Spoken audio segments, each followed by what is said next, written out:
The steady beep of medical machinery cuts through my thoughts like a metronome of mortality. 3 days since the diagnosis, and already the sterile hospital walls feel like they're closing in.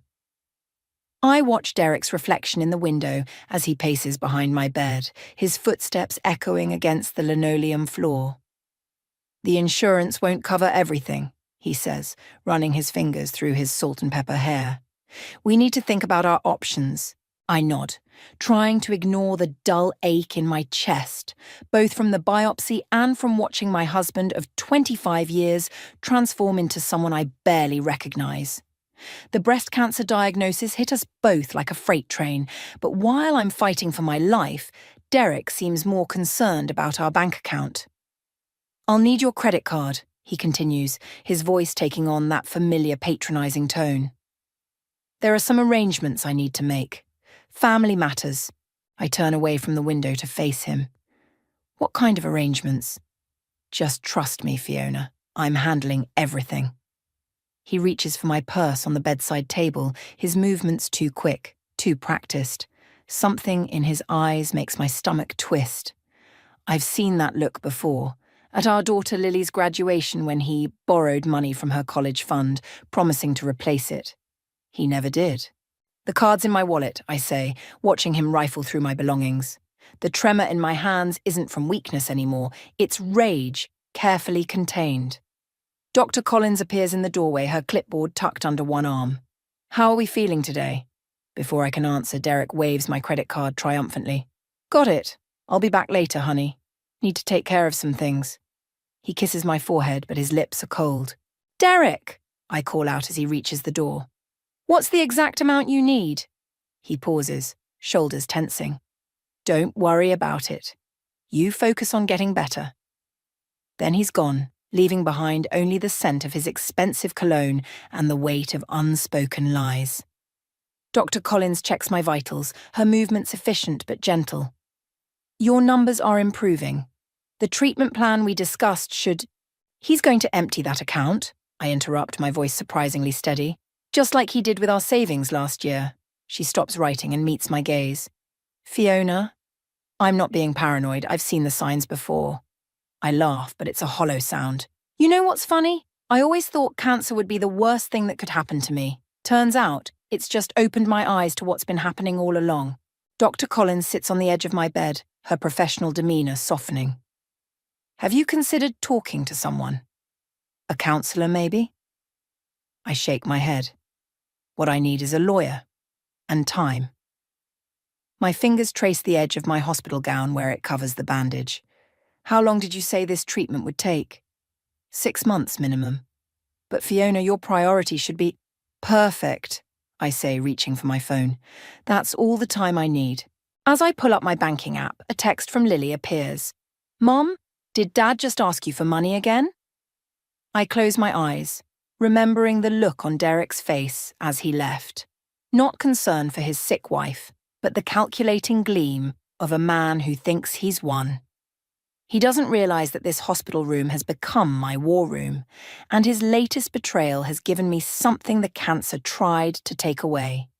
Purpose. "Dr. Collins," I say, opening my eyes, "could you witness something for me? I need to make some changes to my financial arrangements, just in case."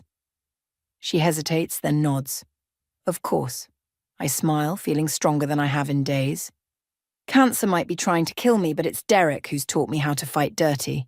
And unlike him, I plan to win. The discharge papers feel like a prison release in my hands. 2 weeks since Derek took my credit card, and the hospital walls have become both my sanctuary and my cage. Karen stands beside me, helping pack the few personal items I've accumulated during my stay. "I've set up the guest room," she says, folding a sweater. "Everything you need is downstairs, so you won't have to—" I'm going home. The words come out sharper than intended, but Karen doesn't flinch. "Fiona, be reasonable. You just had major surgery. Derek's barely been here, and when he shows up, it's only to ask about money or paperwork." I zip my bag closed with more force than necessary. "Exactly. And I need to know what he's been doing while I've been stuck here." The door opens and Derek strides in, all polished smile and designer suit. Ready to go, honey? I've got the car waiting. Karen's hand tightens on my arm. Actually, I can... It's fine, I interrupt, meeting Derek's gaze. My husband should take me home. The drive is silent except for the soft jazz Derek always plays to appear sophisticated. I watch his hands on the steering wheel, remembering how those same hands once traced love notes on my skin. Now they just count money that isn't his to spend. I had to make some adjustments to our accounts, he says casually, turning onto our street. Just temporary measures while you're recovering. Nothing to worry about. Of course. I keep my voice neutral, though my fingers dig into my thigh. Did you use my card for those family matters you mentioned? He parks in our driveway, killing the engine. Everything's handled. You focus on getting better. He reaches for my hand, but I'm already opening my door. Inside, the house feels different, smaller somehow. There are subtle changes. New golf clubs in the corner, shopping bags from expensive stores tucked half-hidden behind the couch. The kitchen counter holds a stack of mail, mostly credit card statements. Lily called, Derek says, carrying my bag upstairs. She's coming home this weekend, wants to help take care of you. Did she mention the trust fund? His footsteps pause on the stairs. What about it? She tried to withdraw money for her textbooks. The account was empty. The silence stretches like a tripwire between us. When Derek speaks, his voice has that practiced smoothness I've grown to hate. There was an investment opportunity. Time-sensitive. Once it pays off. Like the opportunity with Mark Reynolds last year? I turn to face him, steadying myself against the banister. The one that cost us our savings? His expression hardens. You're tired. We can discuss this later. I'm not tired, Derek. I'm awake. Finally. He descends the stairs slowly, each step deliberate. What exactly are you implying? Before I can answer, my phone buzzes. A text from an unknown number. Mrs. Matthews, this is Mark Reynolds. We need to talk about your husband's recent activities. Privately. Derek reaches the bottom step, looming over me. Who's that? I slip the phone into my pocket. Just Karen checking in. The lie tastes like victory on my tongue. You're right. I should rest. It's been a long day. He relaxes slightly, already dismissing me as the compliant wife he thinks I am. I'll bring up some tea later. I climb the stairs carefully, each step a reminder of my weakened state. But as I reach our bedroom, I hear Derek on the phone in his study, his voice urgent and low. Reynolds isn't returning my calls. If he goes to the board with those documents. I close the door quietly, pull out my phone and type, tomorrow, 2 p.m., the coffee shop on Pine Street. The response comes quickly. I'll bring proof. Looking around our bedroom, I notice more changes. New watches on his dresser, receipts for restaurants I've never heard of. 25 years of marriage spread across these walls in photos that now feel like crime scene evidence, each smile and embrace hiding the truth beneath. My surgical incision throbs, a physical reminder of the cancer being cut away. But as I sit on our bed, surrounded by the artifacts of Derek's deception, I realize some cancers run deeper than cells and tissue. Some need a different kind of surgery altogether. I reach for my laptop, ready to start my own investigation. Derek's always underestimated me, treated me like a supporting character in his story. He doesn't realize that while cancer might have weakened my body, it's given me something far more dangerous. Nothing left to lose. The Pine Street Cafe bustles with lunch crowds when Mark Reynolds slides into the seat across from me. His expensive suit can't hide the nervous twitch of his fingers as he places a manila envelope on the table. I shouldn't be here, he says, eyes darting toward the door. If Derek finds out. Derek's at his club.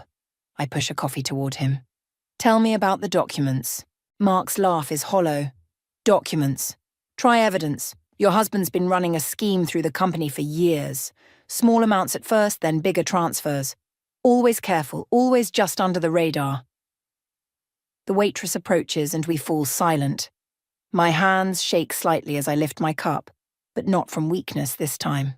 How much? Nearly 2 million. He taps the envelope. But that's not the worst part. He's been using your medical bills as cover, claiming insurance reimbursements for treatments that don't exist. The coffee turns bitter in my mouth.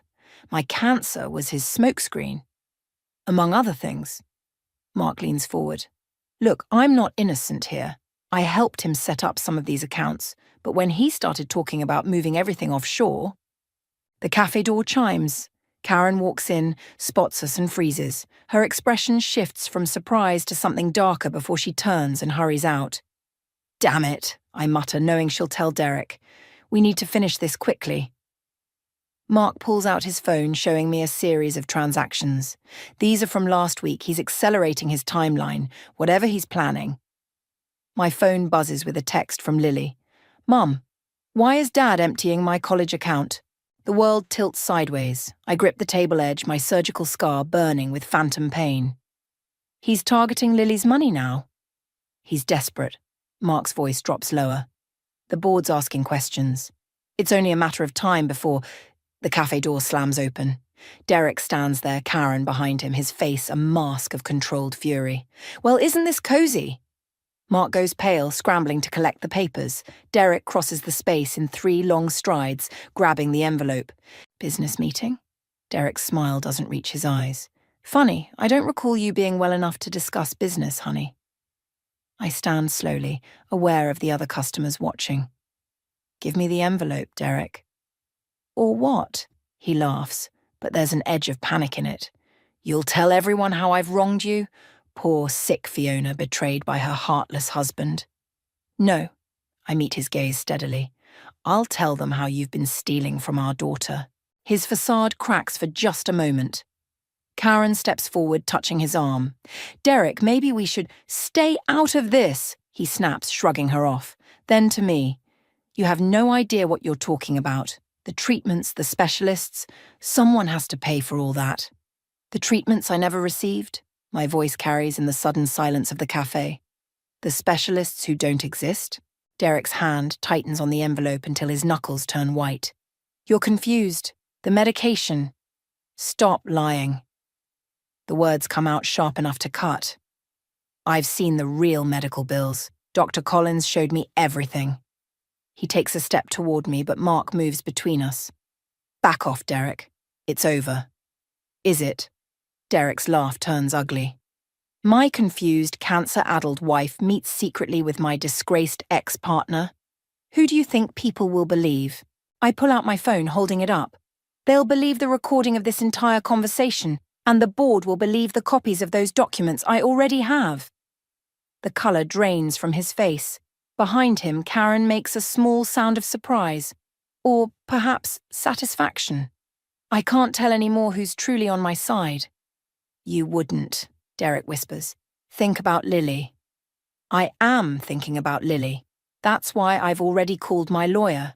He grabs my arm hard enough to bruise. You vindictive bitch! Several things happen at once. Mark lunges forward, Karen shouts, and my coffee cup crashes to the floor. But it's the flash of a camera phone from a nearby table that makes Derek release me. We'll discuss this at home, he hisses, backing away. Privately. I watch him storm out, Karen hovering uncertainly before following.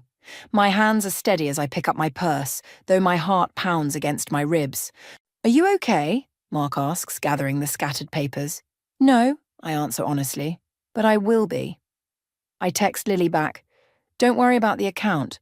Mum's taking care of everything.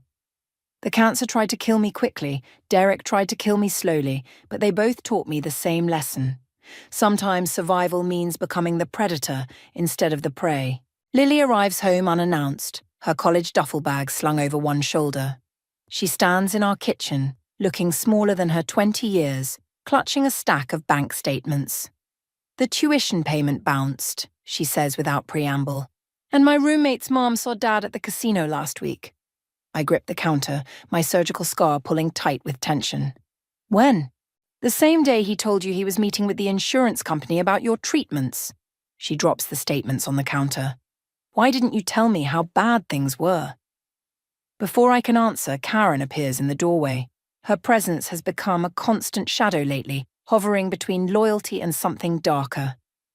Lily, sweetheart, Karen says, moving to hug her. Your mother's been trying to protect you. Lily steps back. By lying? Like Dad? No, I say sharply, by gathering evidence. The front door opens and Derek's voice carries through the house.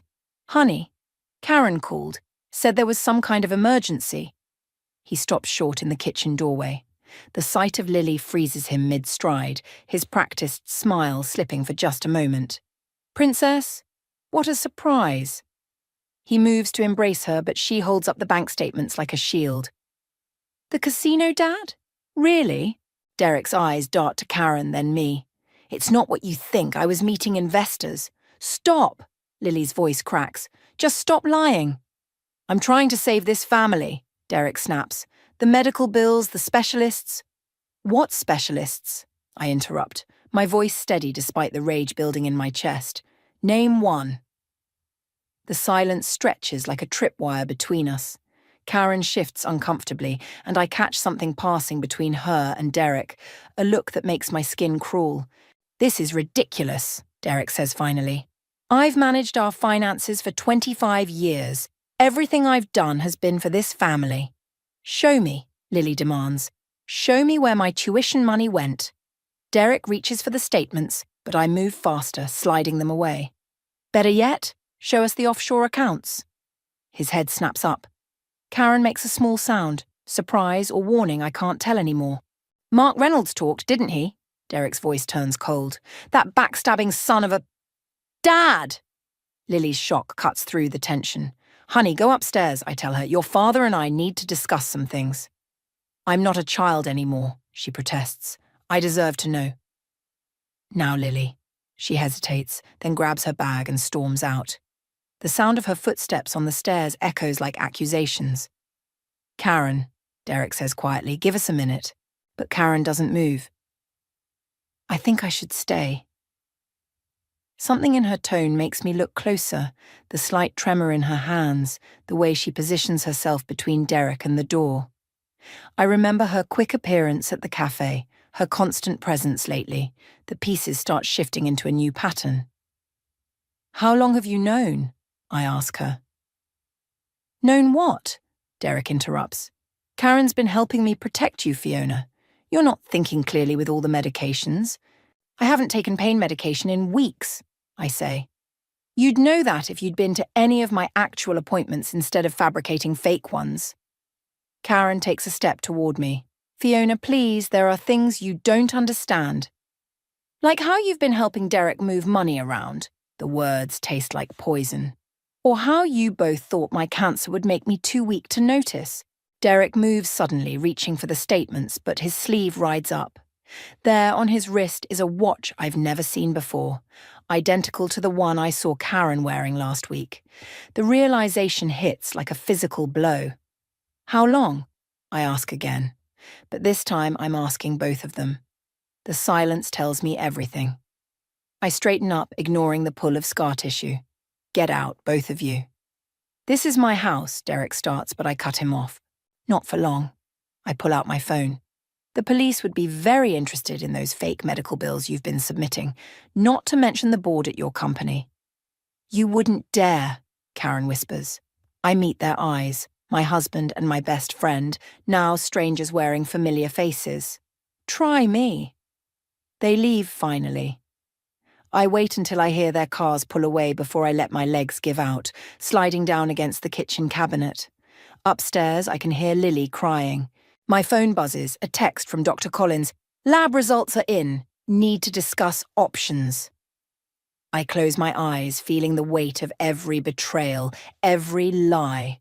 The cancer tried to kill my body, but this is trying to kill my soul. I won't let either succeed. Dr. Collins slides my latest scan results across her desk. The tumour's responding to treatment, but your blood pressure concerns me. The stress isn't helping your recovery. I stare at the images, seeing not cells and tissue, but the battlefield my body has become. I can't rest until this is finished. The cancer or your husband, my laugh sounds hollow even to my own ears. Both are trying to kill me, aren't they? The office door opens and a nurse pokes her head in. Dr. Collins, there's a Derek Matthews insisting on speaking with you about his wife's treatment plan. My fingers dig into the armrests. He's here? Dr. Collins stands. I'll handle this. No. I pull out my phone, showing her the text I received this morning from Mark. Board meeting tomorrow. Derek's trying to access emergency funds. Claims it's for experimental cancer treatments. Mrs. Matthews. Let him in. I straighten my spine, ignoring the familiar ache. It's time we discussed my treatment plan. Derek enters like he owns the room. All practice charm and expensive cologne. His smile falters when he sees me. Honey, I thought your appointment was tomorrow. Funny how you know my schedule when you haven't been to a single real appointment. Dr. Collins moves between us. Mr. Matthews, patient consultations are confidential. She's my wife, Derek snaps, mask slipping. And I need to discuss the billing for her experimental treatments. What treatments? Dr. Collins's voice could freeze hell. Derek pulls out a folder. I have all the paperwork here. The specialists in Switzerland. Switzerland? I stand slowly. Is that where you told the board the money was going? His eyes narrow. You've been talking to Mark. I've been talking to everyone, Derek. The board, the bank, our lawyer. Each word hits like a hammer. Did you really think I wouldn't find out about Karen's offshore account? He takes a step toward me. You're confused. The medication? Stop! Dr. Collins' command cuts through the tension. Mr. Matthews, I've been Mrs. Matthews' only oncologist. There are no experimental treatments, no Swiss specialists. Derek's facade cracks. You don't understand. I had to. My phone buzzes. A text from Lily. Mom, someone's at the house removing things. Karen's with them. The room tilts sideways. Dr. Collins grabs my arm as I sway. What have you done? I whisper. Derek runs his hands through his hair, desperation replacing charm. The board's asking questions. I needed to secure assets before... Before what? Before I died from the cancer you used as cover? Or before I exposed your lies? You bitch! The words explode from him. I gave you everything. The house, the lifestyle. You gave me cancer. The laugh that tears from my throat sounds unhinged. Was that a gift too? Dr. Collins reaches for her phone. I'm calling security. Don't bother. I pull out a recorder from my purse. I have everything I need. Derek's face goes white. You recorded every word. I press stop, then forward the file to my lawyer, including your admission about the fake medical bills. Fraud makes such an ugly headline, doesn't it? He lunges for my purse, but Dr. Collins is faster, stepping between us. Leave now, or I call the police. Derek backs away, his mask completely shattered. This isn't over. Actually, it is. I show him my phone screen. An email confirmation from the board. They've frozen all accounts pending investigation, Karen's too. You can't... Watch me. I stand straighter, stronger than I've felt in months. Now get out of my doctor's office. My lawyer will be in touch about the divorce. After he's gone, Dr. Collins helps me sit. Your blood pressure is the least of my problems. I text Lily back. Call the police. Report a theft in progress. I'm on my way. Mrs. Matthews, in your condition, I'm done being the sick wife. I gather my things, hands steady despite everything. Cancer tried to teach me I was weak. Derek tried to convince me I was helpless. They were both wrong. Dr. Collins watches me head for the door. And what happens now? I pause, thinking of Karen in my house, helping Derek steal what's left of my life, of Lily watching it all crumble, of the board meeting tomorrow where everything will finally come to light. Now? I smile, and it feels like baring teeth. Now I show them what happens when you back a dying woman into a corner. Turns out we have nothing left to lose. The police lights paint our driveway in alternating red and blue. I stand in the doorway watching Karen direct movers to load my mother's antique furniture into a rental truck. My wedding china, photo albums, everything that can't be replaced. Mom? The officer says, reviewing the paperwork Derek provided. These appear to be legal documents authorizing the removal of joint property. They're forged. My voice sounds distant, even to myself. Like the medical bills, like everything else. That's a serious accusation. Mom! Lily runs down the stairs. They're taking my childhood stuff. Everything from my room. Karen pauses at the truck, clutching a box of family photos. Derek's just protecting what's his. You forced his hand, Fiona. The betrayal tastes like copper in my mouth. 20 years of friendship and she can't even meet my eyes. My phone buzzes. Mark. Board meeting moved up. Tomorrow morning. Derek's presenting evidence about your mental state. The ground shifts under my feet. Lily grabs my arm, steadying me. You need to sit down, she whispers. Your heart is fine. I straighten up, addressing the officer. Call this number. It's my lawyer. She has proof of the forgeries. Karen laughs, sharp and hollow. Your lawyer? The one Derek's been paying for years? Good luck with that. The words hit like physical blows. Of course. The family lawyer. Another piece of my life under Derek's control. The front door slams open. Derek strides in, all corporate confidence restored. Officer, thank you for supervising. My wife's condition makes her unpredictable. My condition? The room spins slightly. You mean the cancer you've been using to steal our money? See what I mean? Derek's voice drips with concern. The medication affects her judgment. Dr. Collins can confirm. Dr. Collins knows everything. I pull out my phone, but the screen's blurry. My hands won't stop shaking. The recordings? What recordings? Karen holds up my phone, my actual phone, from the box she's carrying. This one. The device in my hand is Derek's old backup. He must have switched them when he was in the doctor's office. The evidence, the recordings, the emails to the board, all gone. You can't. My chest tightens. The edges of my vision darken. Mom! Lily's voice sounds far away. Officer, Derek says smoothly, my wife needs her rest. If you could just... The floor rushes up to meet me. Through the gathering darkness, I hear Lily screaming for an ambulance, feel Derek's hands lifting me, those same hands that once held mine at the altar, now stained with 2 decades of lies. I wake to hospital fluorescence and the steady beep of monitors. Dr. Collins stands at my bedside reviewing charts. Stress-induced cardiac event, she says quietly. You're lucky Lily called so quickly. The board meeting is in 3 hours. She checks my IV. Which you won't be attending. I have to. You have to live. Her voice cracks slightly. Your daughter needs you alive more than she needs revenge. The door opens. Derek enters, followed by 2 men in suits. Doctor, thank you for calling. The specialists are here to discuss transferring my wife to their facility. Dr. Collins stiffens. I didn't call anyone. Of course you did. Derek's smile is razor sharp. Just like you signed these transfer papers. He holds up documents bearing what looks like her signature. More forgeries. More lies. You can't do this, I whisper. I'm your husband.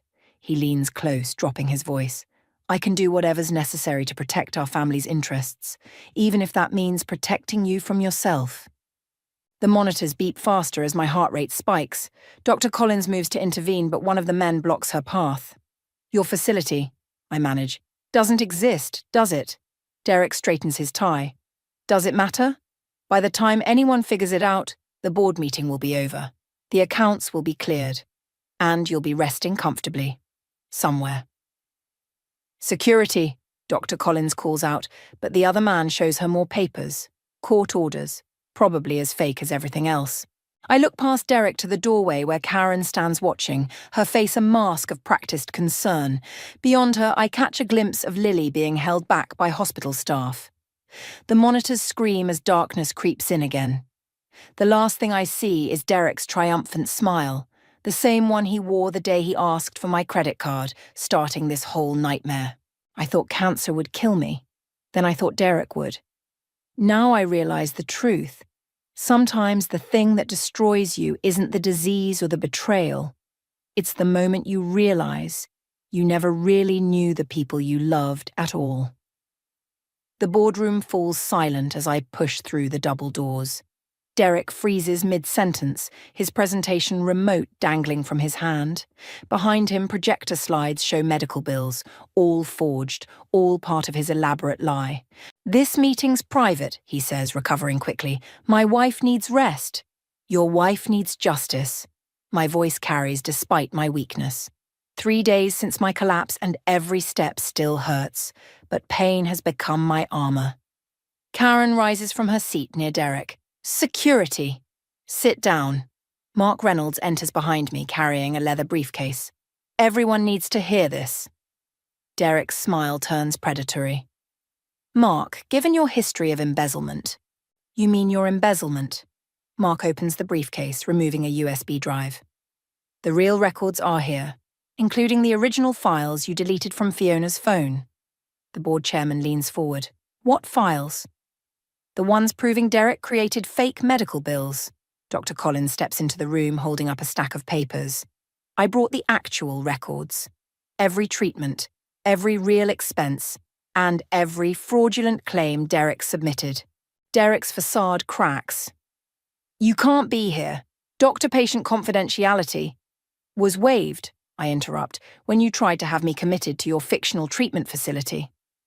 The projector image changes as Mark plugs in the drive. New documents appear, offshore accounts, transfer records, all bearing Derek's signature. Karen's name appears too, linked to transactions that explain her recent loyalty. It's not what it looks like, Derek starts, but Karen cuts him off. Don't. She stands, gathering her things. It's over. Sitting down, I tell her. You're not going anywhere. The chairman studies the documents, his expression darkening. These transfers, the amounts match the missing pension funds. He used my cancer as cover, I say, gripping the back of a chair for support. While I was fighting for my life, he was stealing everyone else's future. Derek moves toward me, all pretense gone. I did it for us. Everything was for us. For you. My laugh sounds like breaking glass. The gambling debts, the affair with Karen, the fake medical bills. Tell me, Derek, which part was for us? The room stills. Karen sinks back into her chair, face white. You knew, she whispers. About the affair? The matching watches gave it away. I turn to the board. But the money, that discovery belongs to Lily. Derek goes rigid. Leave her out of this? Why? You didn't, when you emptied her college fund. I pull out my phone, my real phone, recovered from the evidence Lily found hidden in Karen's office. Play the recording, sweetheart. Lily steps in from the hallway, phone raised. Derek's voice fills the room. Transfer everything offshore. Use the cancer bills as cover. By the time Fiona figures it out, if she survives. The recording continues, but I watch Derek's face. Watch him realize that his own daughter helped destroy him. When, he asks hoarsely, when you tried to have Mum committed. Lily's voice shakes but holds firm. I found your files while you were at the hospital. Karen's guilt did the rest. Security arrives, but not for me.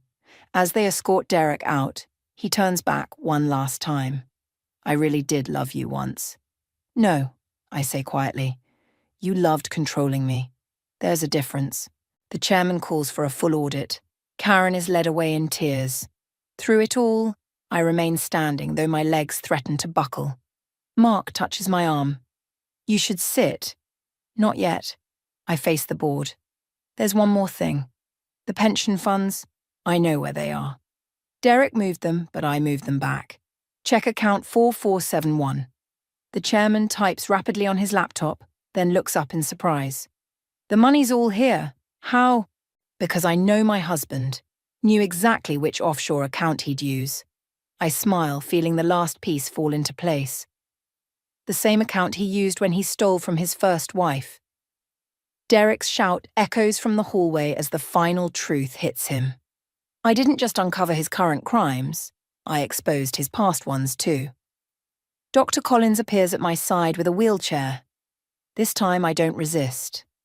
Was it worth it? She asks softly. I watch Lily talking with the board, standing tall, finally free of her father's shadow. Think of the pension funds restored, the families saved from Derek's greed. The truth, finally exposed. Ask me tomorrow, I say, as my daughter turns to smile at me, when we start rebuilding. The last box from Derek's office sits on my new kitchen counter, filled with financial records I'll never need again. Through the window, autumn leaves scatter across the unfamiliar yard of my rental house. Different, smaller, mine. Lily sorts through old photos, pausing at one from her high school graduation. Dad's not in any of these. He was always behind the camera, I say, controlling the narrative. The doorbell rings. Mark Reynolds stands outside holding a manila envelope. The final paperwork from the board. Derek's sentencing is tomorrow. I take the envelope but don't open it. Karen? Plea deal. She's testifying. He hesitates. There's something else. Derek's first wife called. Says she has information about other accounts. Of course she does. I set the envelope aside. But that's not my fight anymore. Dr. Collins arrives for my checkup, her medical bag lighter now that my treatments are ending. As she takes my vitals, Lily shows her the renovations we've planned for the spare room, her new bedroom for college breaks.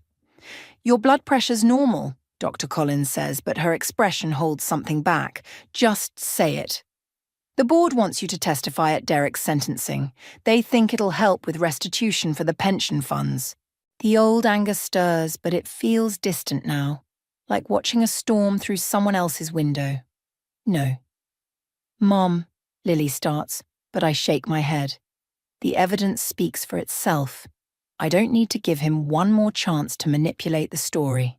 Mark nods approvingly. The prosecutor said you might say that. She also said to give you this. He hands me another envelope. Inside is a letter from Derek's first wife dated 20 years ago. A warning she tried to send me before our wedding. Derek had intercepted it, of course. She tried to save me, I murmur. You saved yourself, Lily says firmly. The doorbell rings again. This time it's Karen, looking smaller without her designer clothes and practiced confidence. I can't stay, she says quickly. I found this in my office. She holds out a familiar silver frame, the photo from my first day of remission before everything unraveled, before I knew about the affairs, the theft, the lies. I'm smiling in the picture, Derek's arm around me, both of us pretending we were happy. Keep it, I tell her. Consider it a reminder. Fiona, I never meant... Yes, you did. The words hold no anger now. Just truth. We all meant exactly what we did. That's what makes it unforgivable. She leaves without arguing. Through the window, I watch her expensive car pull away, probably the last thing she'll keep after the restitution payments begin. The prosecutor offered me immunity, Mark says quietly, for helping expose everything. Take it. I turn away from the window. Some debts don't need to be paid twice. Dr. Collins packs up her equipment. Your next scan is in 3 months.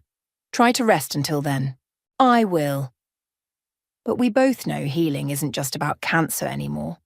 After everyone leaves, Lily and I sit on our new porch, watching the sunset paint unfamiliar shadows across our small yard. She's scrolling through apartment listings for next semester, planning a future neither of us thought we'd get to share. Do you regret it? She asks suddenly. Not the revenge part, but finding out the truth? Sometimes I miss believing in him. I think about the letter from Derek's first wife, about Karen's stolen photo, about all the carefully constructed lies that formed the foundation of our family. Truth is like cancer, I say finally. You can ignore the symptoms, pretend everything's fine, but eventually it demands to be acknowledged. And then? Then you fight, not for revenge but for survival. I take her hand, feeling the strength in her grip. And you build something new from whatever remains. Inside, my phone buzzes with a text from an unknown number, Derek using his prison phone privileges. I delete it without reading it. Some chapters need to stay closed. The sun sets on our small piece of reclaimed life. Tomorrow will bring its own challenges, healing, rebuilding, learning to trust again. But for now, sitting here with my daughter, I understand something Derek never could. True power isn't in controlling the narrative. It's in choosing which story you want to tell.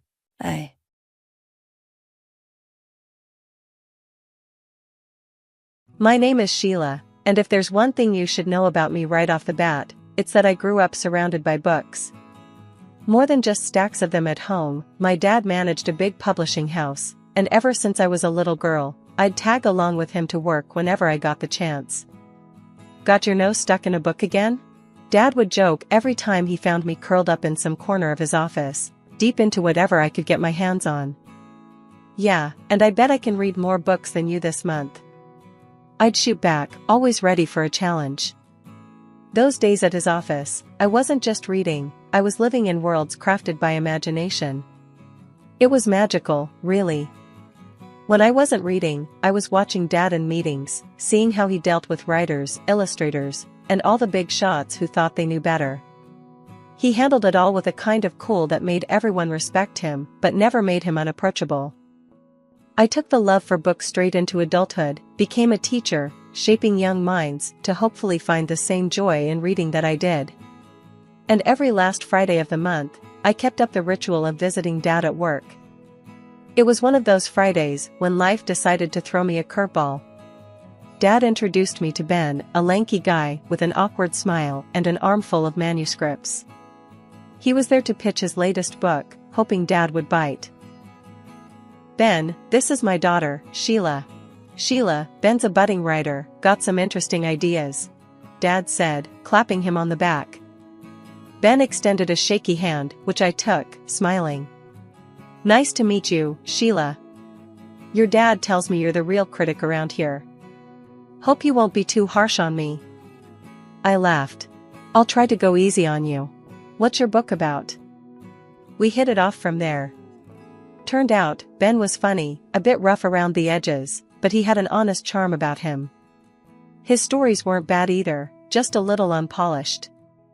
Dad saw potential in him, and after a year of him courting me with quaint coffee shop dates and midnight walks, talking about everything from Play-Doh to the best pie in town, we decided to get married.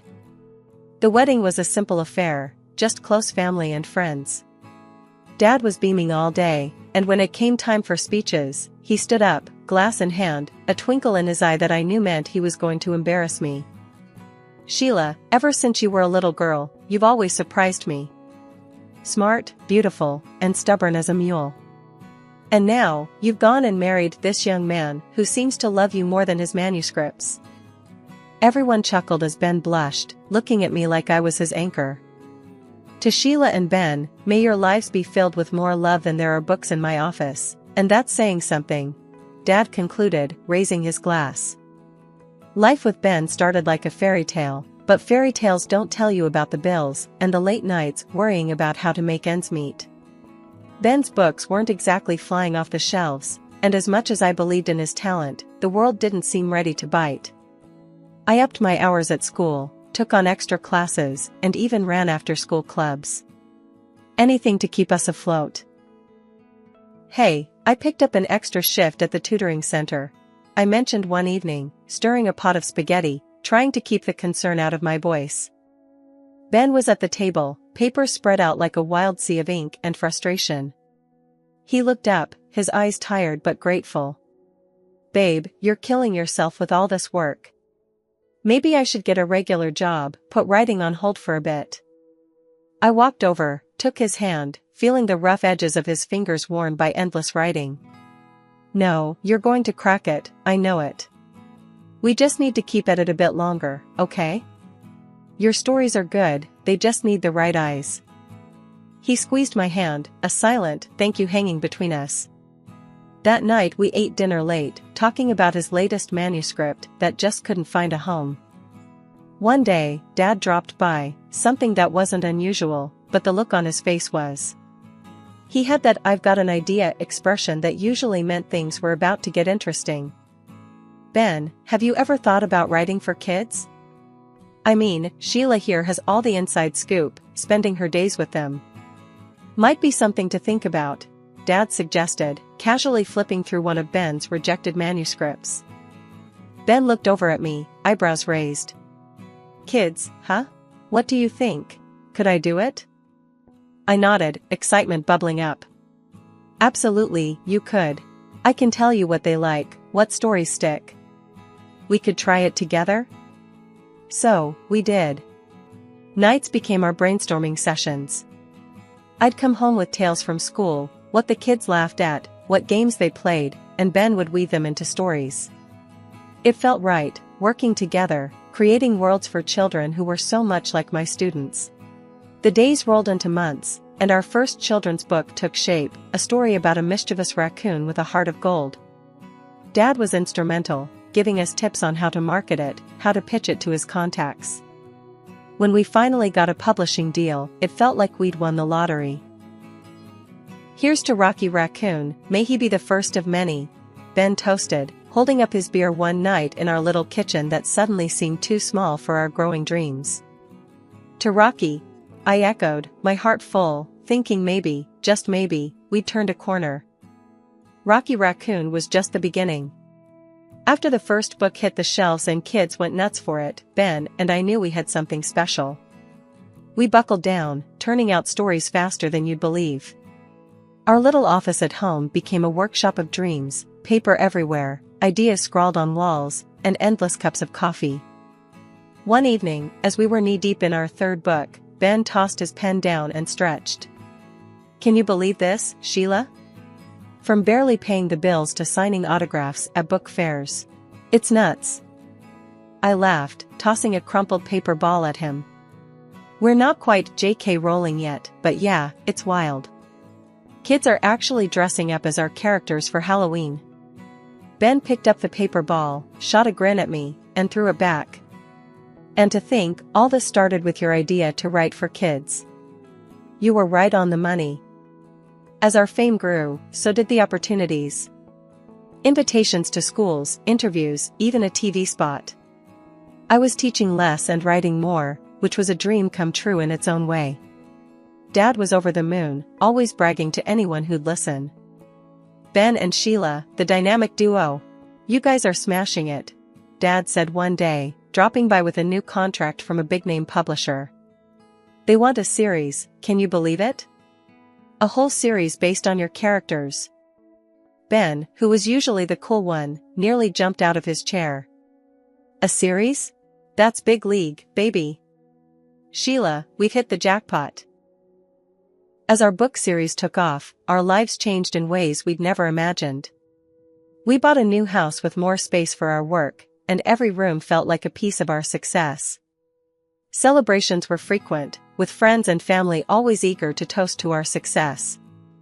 At one particularly lively party, with our closest friends raising glasses in our new living room, I took a moment to watch Ben, laughing and sharing stories. I felt a mix of pride and a twinge of fear. Were we ready for all this change? "Hey, you okay?" Ben noticed my quiet moment and sidled up beside me. "Yeah, it's a lot, isn't it? But good. Really good." I smiled, leaning into his side. He kissed my forehead, wrapping an arm around me. "It's more than good. It's everything we dreamed of. And I couldn't have done any of this without you, Sheila." Life got even more hectic, but in a way that made every busy moment worth it. Soon enough, I was cradling our newborn son, deciding to step away from teaching to focus on our family. With Ben's writing now more than enough to support us comfortably, I threw myself into being a mom and a collaborator on each new book. Even though I wasn't in the classroom, I kept my hand in education by channeling what I knew about kids into our stories. "Look at us, huh?" I said to Ben one night as we looked over our latest manuscript, the baby asleep in the next room. "Making books and raising a little boy. I think we're kind of superheroes." Ben laughed, pulling me close. "Yeah, superheroes who deal in diapers and dialogues. But I wouldn't have it any other way." The evening of Dad's 70th birthday was supposed to be a grand celebration, and it was. Held in one of the big fancy restaurants downtown with a buffet where everyone seemed to mingle effortlessly, except me, perhaps. As the night unfolded with laughter and the clinking of glasses, I couldn't help but notice Ben. He seemed unusually occupied, not with me or our son Jamie, who was now 17 and more into his phone than the party, but with a young woman whose laughter seemed a bit too loud, even over the buzz of party chatter. They were tucked away at a corner table, heads close, talking animatedly. Something inside me tightened. I tried to focus on my dad, who was busy being the life of the party, but my eyes kept darting back to Ben. Finally, I pulled Dad aside during a quieter moment. "Dad, who's that woman with Ben?" I tried to sound casual, but my voice betrayed a tinge of concern. "Oh, her?" Dad glanced over, following my gaze. "That's Lisa, the assistant editor at the publishing house. She's been working closely with Ben on his latest project." I nodded, feeling a lump form in my throat. They seemed to be getting along well. Dad gave me a reassuring pat on the shoulder. "It's all professional, honey. You know how these events are, just shop talk and networking." His tone was dismissive, but it did little to ease the nagging doubt in my heart. Pushing down the jealousy that bubbled up, I plastered a smile on my face and returned to the festivities. Relatives and important guests came over to congratulate Dad, pulling me into conversations and away from my spiraling thoughts.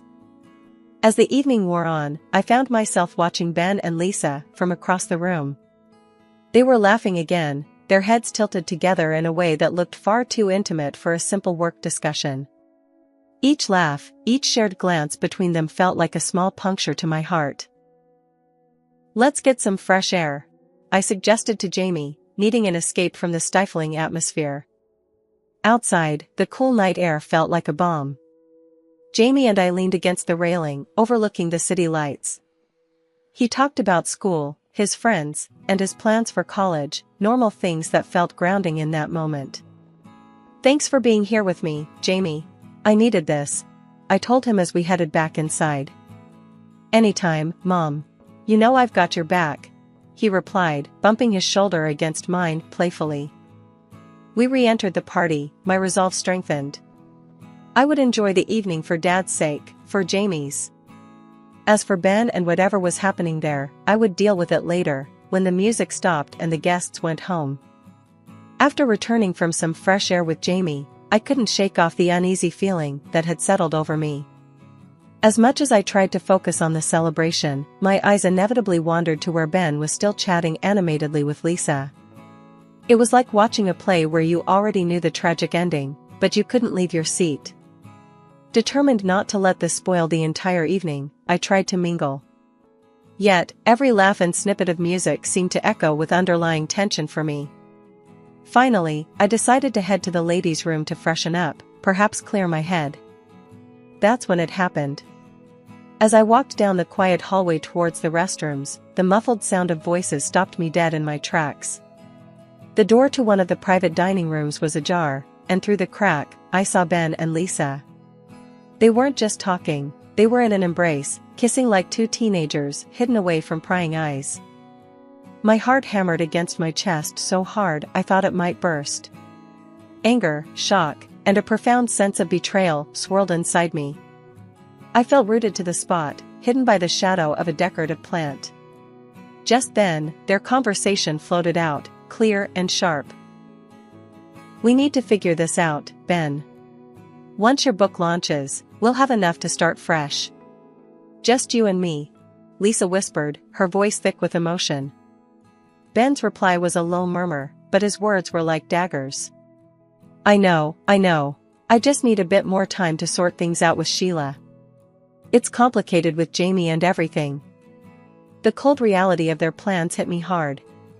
I was supposed to be his partner, his wife, yet here he was, planning a future with someone else as if our years together meant nothing. Feeling like I might get sick, I pushed off the wall and stumbled into the restroom. Inside, I leaned against the cool tile, my reflection in the mirror a stark reminder of the fool I had been. Tears threatened, but I willed them back. Crying wasn't going to help, I needed to think. After a few deep breaths, I splashed water on my face, trying to erase any sign of my tears.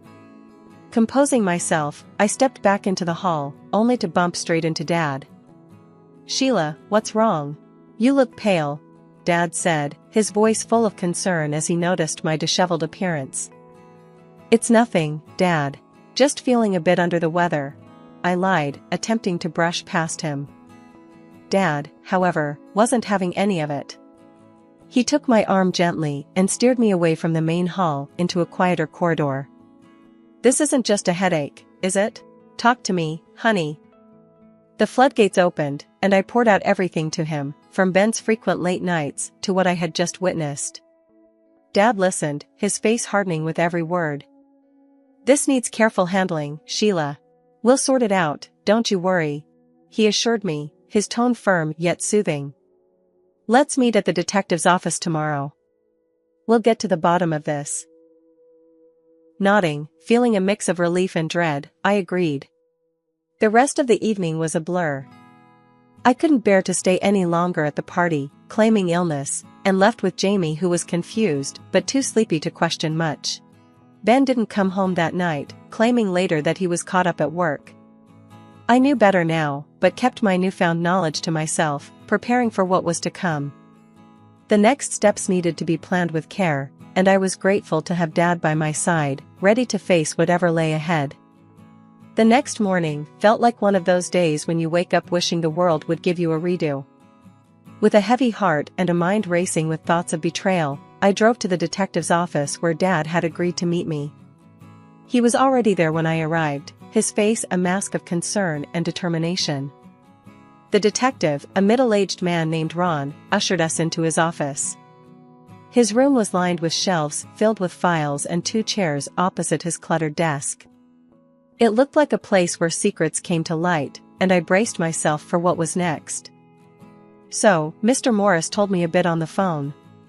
You want to look into your husband's activities, correct?" Ron's tone was professional, but there was a hint of sympathy in his eyes. "Yes. I need to know if what I saw is just the tip of the iceberg," I said, my voice faltering a bit towards the end. Ron nodded, pulling out a notepad. "I'll need some details from you. Times, places, any particular people involved besides the woman you mentioned." As I recounted everything, from Ben's late nights to the incident at the party, Ron took notes, his expression unreadable.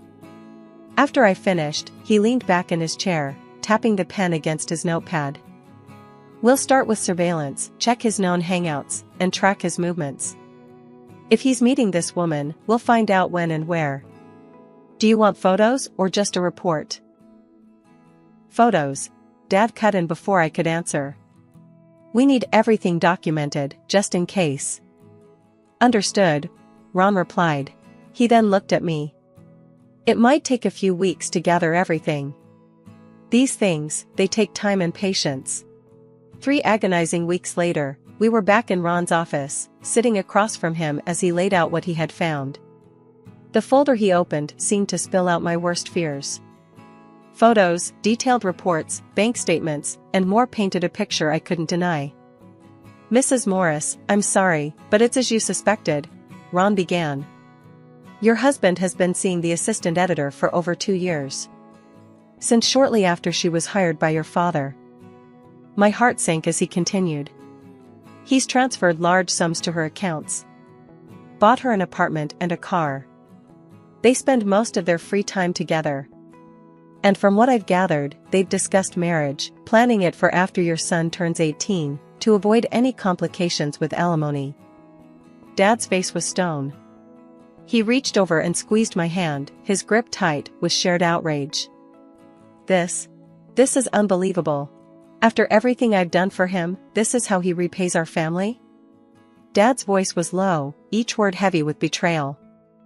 I sat, frozen, as the reality settled in. The man I had loved and trusted had planned his future on the ruins of our past.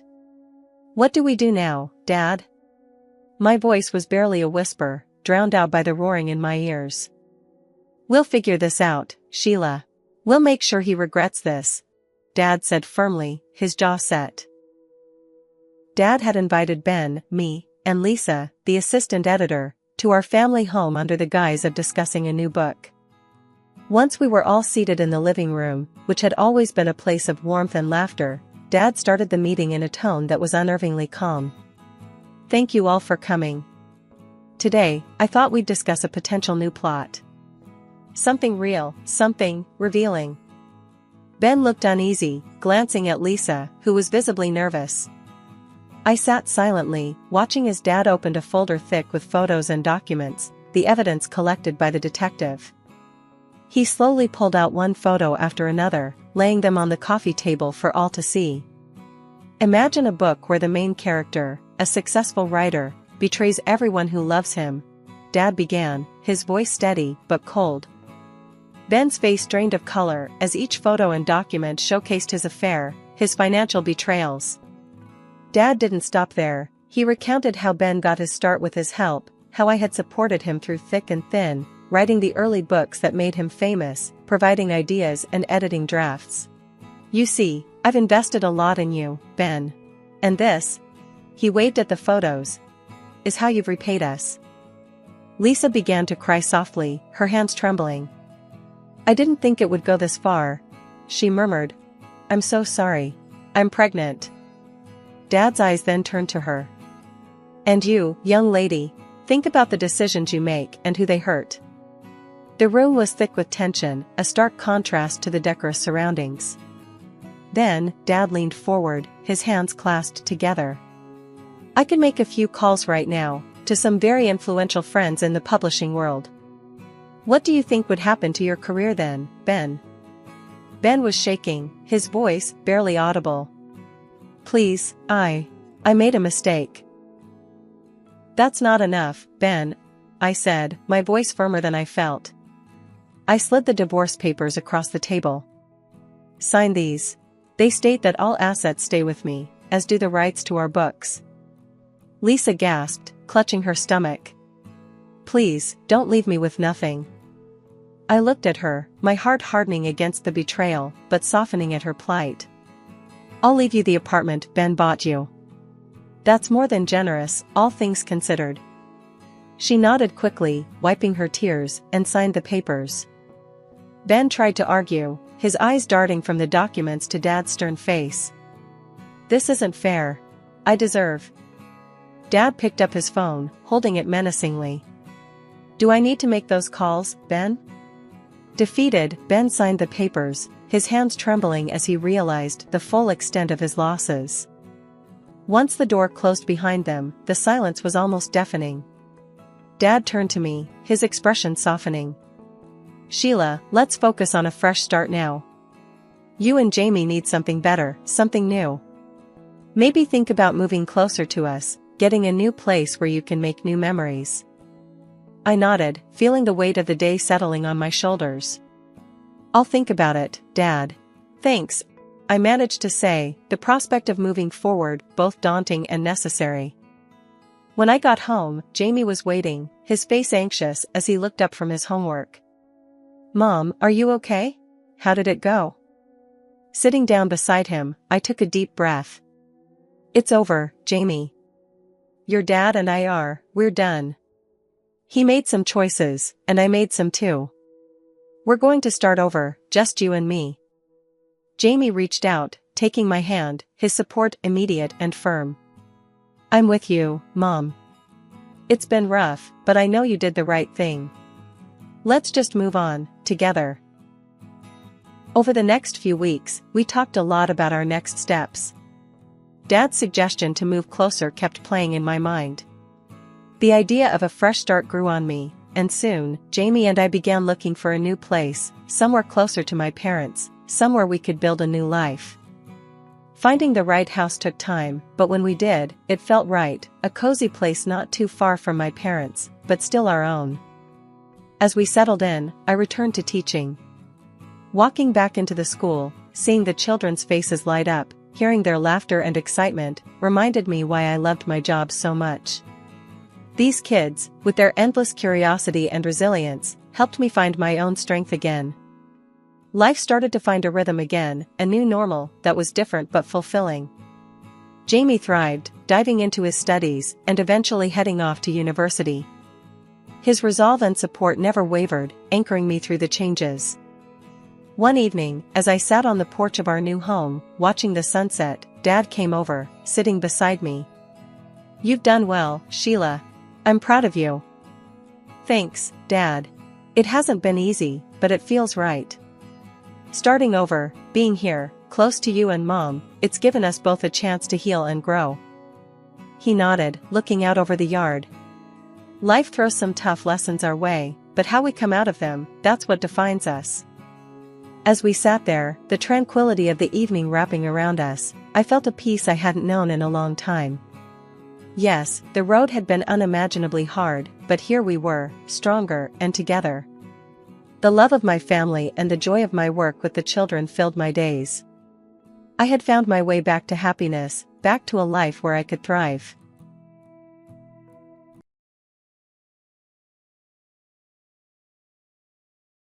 I'm Ella, a single, 30-year-old woman who just can't seem to catch a break in love.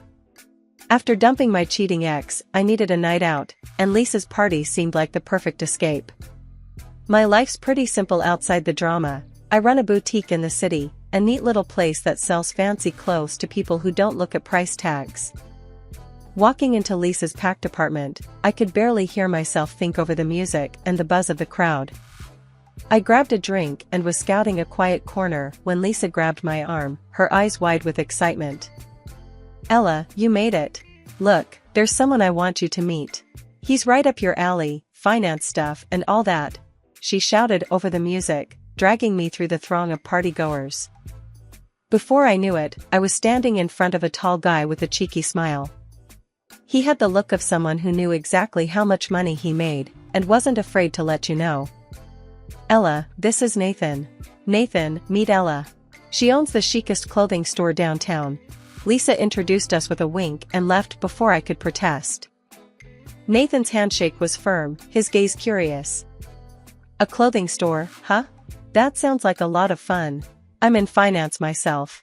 Corporate investments and all that jazz," he said, his voice smooth, confident. "Yeah, it's great. I get to meet all sorts of interesting people," I replied, taking a sip of my drink, trying not to roll my eyes. The last thing I wanted was to talk shop. "So, how come I haven't seen you around before?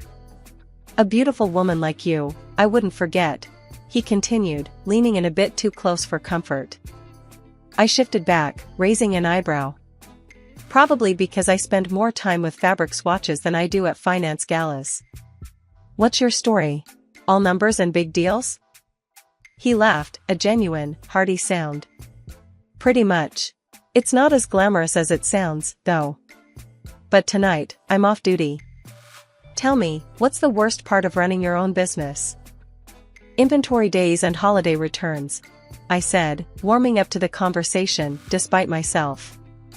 "And you? What grinds your gears in the finance world?"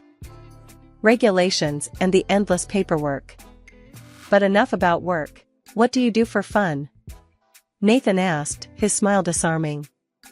I found myself talking about my love for vintage jazz records and thrift store hunts, topics I hadn't expected to discuss with a finance guy at a noisy party. Nathan wasn't just listening, he was genuinely engaged, asking questions, sharing his own stories about trying to find the best music venues in the city. The evening flew by, and before I knew it, the party was winding down. Nathan looked at his watch, then back at me. I didn't expect to spend the whole evening talking to someone so intriguing. "Can I see you again?" I hesitated, the recent breakup flashing through my mind. "I'm not really looking to jump into anything new," I admitted. "No pressures. Let's just say it'll be about sharing more music and maybe some coffee. I know a place that plays live jazz on the weekends," he suggested. Dating Nathan was like stepping into a whirlwind of jazz nights and impromptu city walks.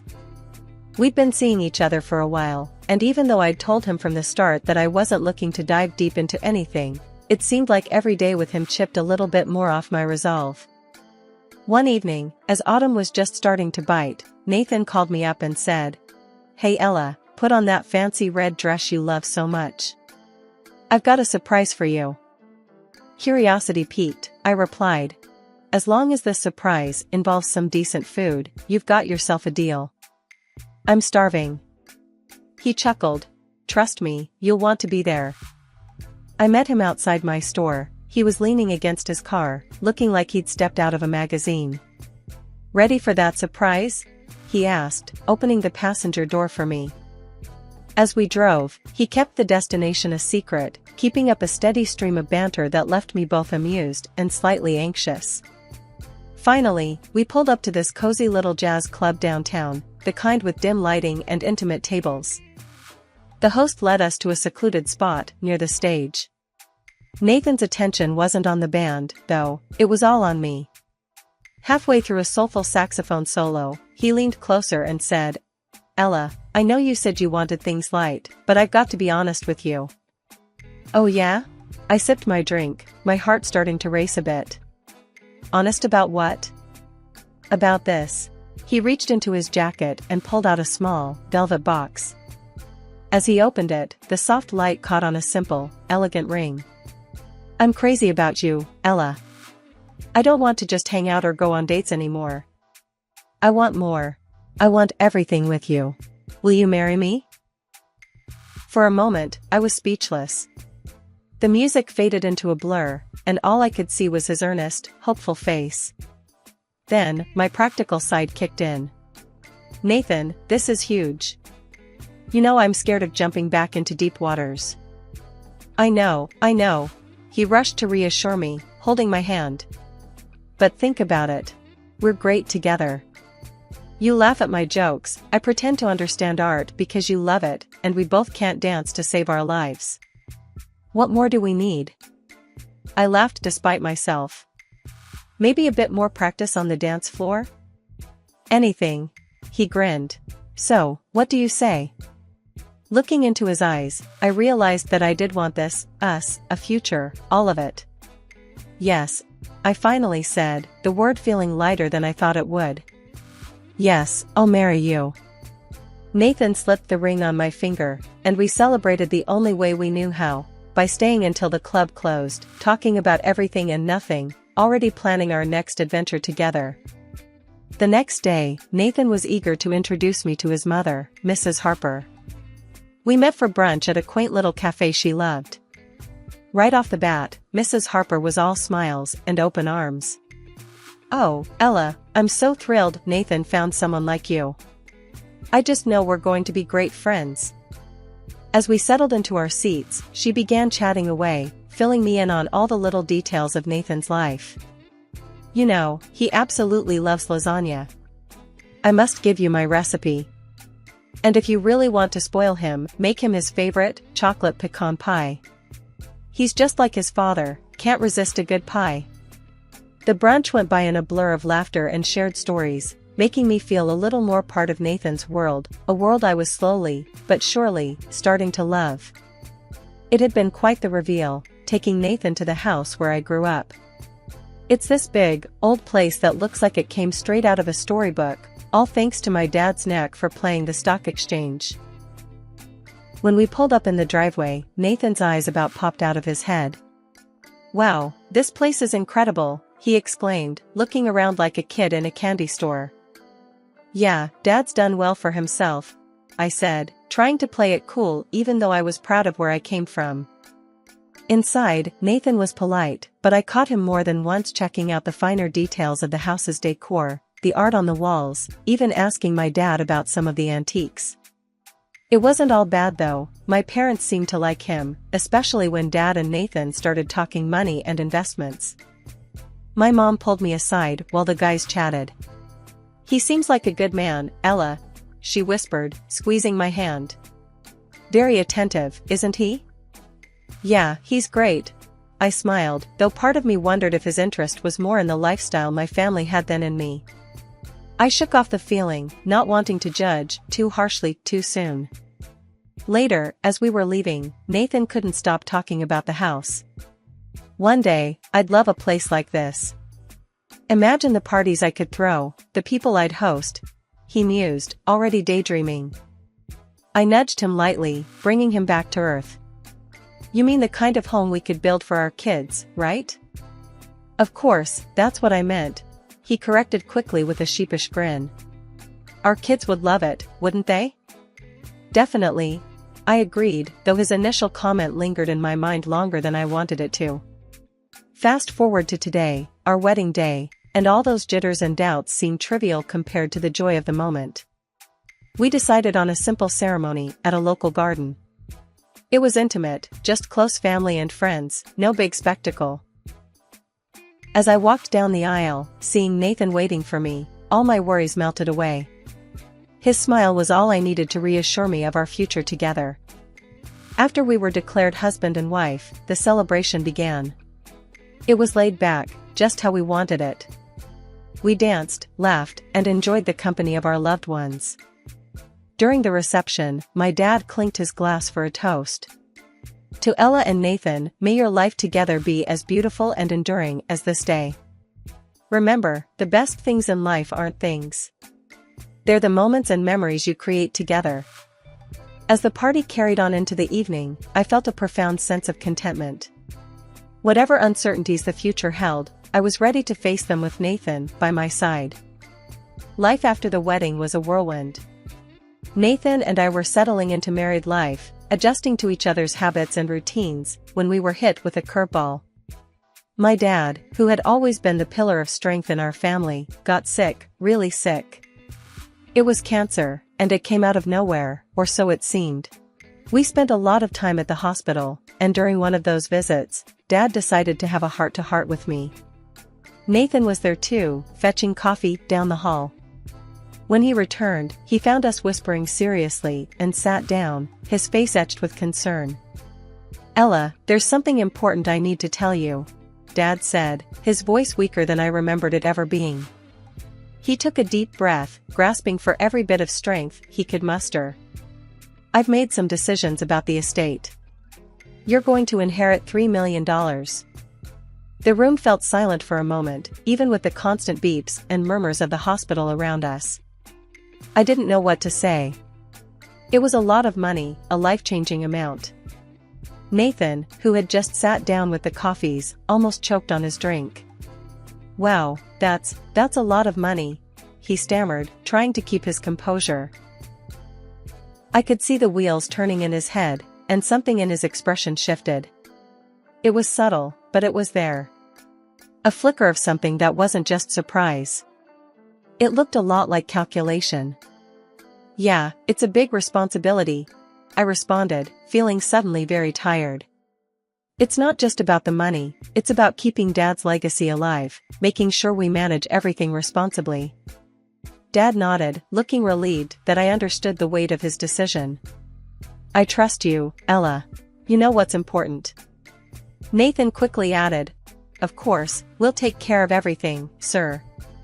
It's what's best for our future, right, Ella?" I noticed the we in his statement and felt a twinge of discomfort. This was suddenly about us, not just me. "Yeah, sure," I said, but my mind was racing. This wasn't how I wanted this conversation to go.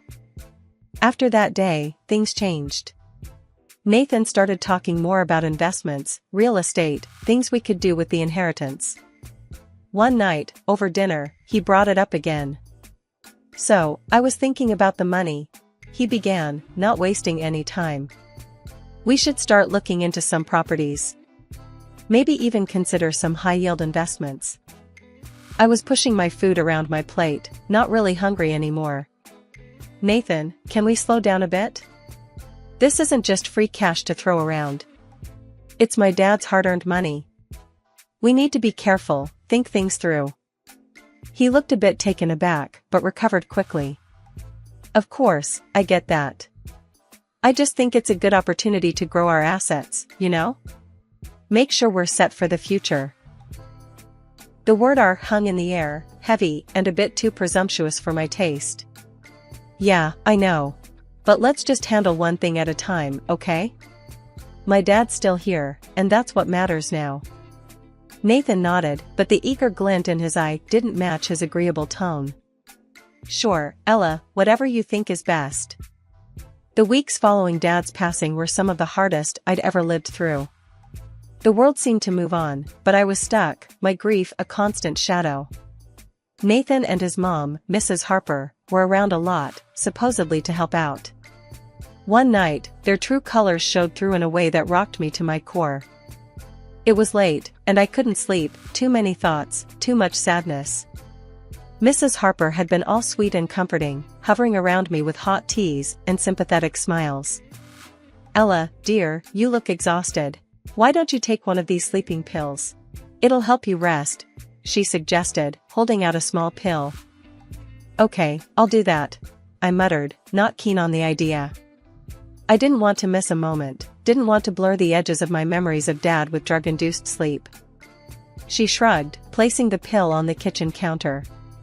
I'll be in the living room if you need anything. I nodded, pretending to head to my room, but something felt off. Curiosity, or maybe intuition, nudged me to stay awake, to listen. I crept back towards the living room, the floor cold under my feet, my heart pounding in the silence. Their voices were hushed, but heated. I paused at the edge of the room, hidden by the darkness. Are you sure she took sleeping pills? She's been so stubborn lately. Nathan's voice, frustrated and sharp. Mrs. Harper's reply was smooth, like honey. Give it time. She's vulnerable, grieving. Now's our chance to get things moving. That money should be in your account, not just sitting there. Yeah, and soon. I'm tired of playing the supportive husband. Once we get the cash, I can finally move on. Maybe find someone younger, more fun. The air in my lungs froze. My heart skipped beats. This was not the man I married. This was a stranger, speaking so coldly, so calculatingly. His mother chuckled, a sound that sent shivers down my spine. Just make sure I get my share. A new house, perhaps that cute little convertible we saw the other day? Of course, Mom. You'll get whatever you want. Ella's too dumb to figure it out before we clean her out. I felt sick, my hands trembling. How could I have been so blind? The love, the marriage, it was all a setup. Quiet as a shadow, I backed away, needing space to think, to breathe. I went to my room, locked the door, and sat on the bed, my mind racing. They were plotting against me, planning to strip me of everything. Morning came and I acted as though nothing had happened. At breakfast, Nathan and his mother exchanged glances, their smiles too sharp, too knowing. Nathan brought up the inheritance again. Ella, we really should start thinking about that investment. It's what your dad would have wanted, for us to secure our future. His words made my stomach turn, but I kept my face neutral, my voice calm. I'll think about it, Nathan. Let's see what the lawyers say about the best way to handle everything. The days following my father's funeral were some of the hardest I'd ever had to pretend through. I played the part of the devastated daughter to a T, all while watching Nathan and his mother make plans for a future funded by my inheritance. His mother wasn't even trying to hide it anymore, openly browsing for new houses and cars on her laptop in the living room, as if the money was already hers. Meanwhile, Nathan was barely home. He stayed late at work, came home later than usual, and even when he was around, he was glued to his phone. One evening, as he was taking a shower, his phone buzzed on the nightstand next to our bed. Without thinking, I glanced at the screen and saw a message pop up from some woman. It wasn't just friendly, it was flirty. I felt a weird mix of anger and relief. Anger, because of the betrayal, but relief because it just proved what I already knew: a cheater in one part of life is a cheater in all parts. That weekend, I told Nathan I needed to clear my head and visit my mom. He barely looked up from his phone, just nodded and mumbled something about taking all the time I needed. Driving to my mom's place felt like escaping a prison. As soon as I saw her, the weight of everything started to lift. I told her everything: the overheard conversation, Nathan's late nights, the messages. I laid it all out. Mom was furious at first. That rotten scoundrel, she exploded, pacing the kitchen. Playing happy families while plotting behind your back. But then, her anger turned to laughter, a deep, rolling laugh that filled the kitchen. Oh, Ella, they think they're so clever. But they've got another thing coming. Just wait until the wills read. They won't know what hit them. Her confidence was infectious. For the first time since that awful night, I felt like maybe things would turn out alright. So, we just wait. That's it? That's it, she confirmed. Let them make their plans. They're building castles in the air, and we're about to bring them right down to the ground. Back at home, Nathan was exactly where I left him, phone in hand, probably texting that woman. But I didn't care anymore. I had something they didn't, a plan and the truth on my side. I went to bed that night not with a heart heavy with dread, but with a spark of strategy and the anticipation of justice soon to be served. The day to read my dad's will finally arrived, and you could cut the tension in the lawyer's office with a knife. Nathan and his mom were practically buzzing with excitement, thinking they were about to become filthy rich. I was sitting there, feeling like I was about to watch a show, knowing all the while what the finale would be thanks to my mom's hint. We all gathered in the small, stuffy office, the air thick with anticipation. Nathan kept glancing at his watch, and his mom was tapping her foot nonstop. You'd think they were waiting for a lottery draw the way they were carrying on. The lawyer, Mr. Jenkins, cleared his throat and opened the thick folder in front of him. Thank you all for coming today. As per Mr. Thompson's wishes, I will now read the last will and testament. Nathan leaned forward, practically on the edge of his seat. His mom whispered, "Here we go," under her breath, rubbing her hands together like she was about to receive her birthday present. Mr. Jenkins began with the usual legal jargon but soon got to the part everyone was waiting for. To my daughter, Ella, I leave the sum of $3 million. Nathan's mom let out a little squeal, and Nathan shot me a look that was meant to be comforting but came off as smug. I just stared straight ahead, impassive. Mr. Jenkins continued. However, it must also be noted that along with this inheritance, there are debts incurred by Mr. Thompson amounting to $4 million. The room went dead silent. You could have heard a pin drop. Nathan's face went from smug to shocked to pale in a matter of seconds. His mom was furious. This must be some mistake. We need to see the documents, the proof. Mr. Jenkins, ever the professional, started handing out copies of the financial statements and debt notices. Everything is documented here. If you have any questions, you can consult with your own legal advisor. As the reality of the situation sunk in, my mom stood up. Her voice was calm but carried across the room. Nathan, you need to understand, my husband had a weakness for gambling. He made debts, borrowed from people, from banks. I hope you'll be noble in this situation and help Ella with these debts. Nathan and his mom looked like they had been slapped. Their shock quickly turned to outrage. Help pay the debts? Are you out of your mind? We're not paying for anything we didn't spend.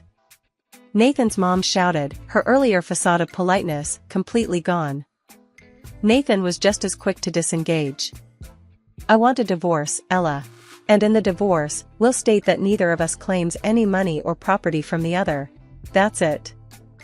I looked at him, feeling a mix of relief and disgust. Okay, Nathan. If that's what you want, I agree. We can get the divorce papers ready. As they stormed out of the office, fuming and defeated, my mom squeezed my hand, giving me a reassuring look. It's going to be okay, Ella. We're better off without them. After signing the divorce papers, Nathan and his mom couldn't help but show their true colors one last time. As we were leaving the lawyer's office, I heard them snickering behind me. Nathan's mom smirked. Well, at least now she'll be drowning in her father's debts. $1 million in the hole. Nathan laughed, looking back at me. Yeah, good luck dealing with that mess, Ella. I couldn't help but laugh myself, which seemed to confuse them. Nathan frowned. Why the hell are you laughing? That's when my mom stepped in, cool as ever. She had been quiet, just observing until then. Because, Nathan, you've got it all wrong. You see, I've been the one managing our finances all along. Your father-in-law, bless his soul, wasn't the financial wizard everyone thought he was. Their smug expressions faltered. What are you talking about? Nathan's mom snapped. My mom smiled, a bit of steel in her gaze. I'm the one who made all the successful investments and stock deals. My net worth is around $50 million. I can cover Ella's inherited debts without breaking a sweat. Nathan's face went white. Wait, what? Are you serious? Yes, Mom continued. And since I'm in a sharing mood, I've decided to give Ella a beautiful house as well, one that she won't have to share with anyone, especially not a gold digger. The shock on their faces was priceless. Nathan actually dropped to his knees, his earlier arrogance gone as he stammered, "Ella, please, I didn't mean any of it. I was just mixed up." I turned my back on him and his mother, who was still trying to process the revelation. As we walked away, I blocked their numbers on my phone. That was the last I wanted to hear from either of them. Weeks later, I heard through the grapevine that Nathan was in trouble. His debts had caught up with him, and the bailiffs were after him. He tried to reach out, sending messages through mutual friends, begging for help. I didn't waver. "Tell him I wish him the best of luck," I told a friend who relayed his pleas. That was the most help he'd get from me.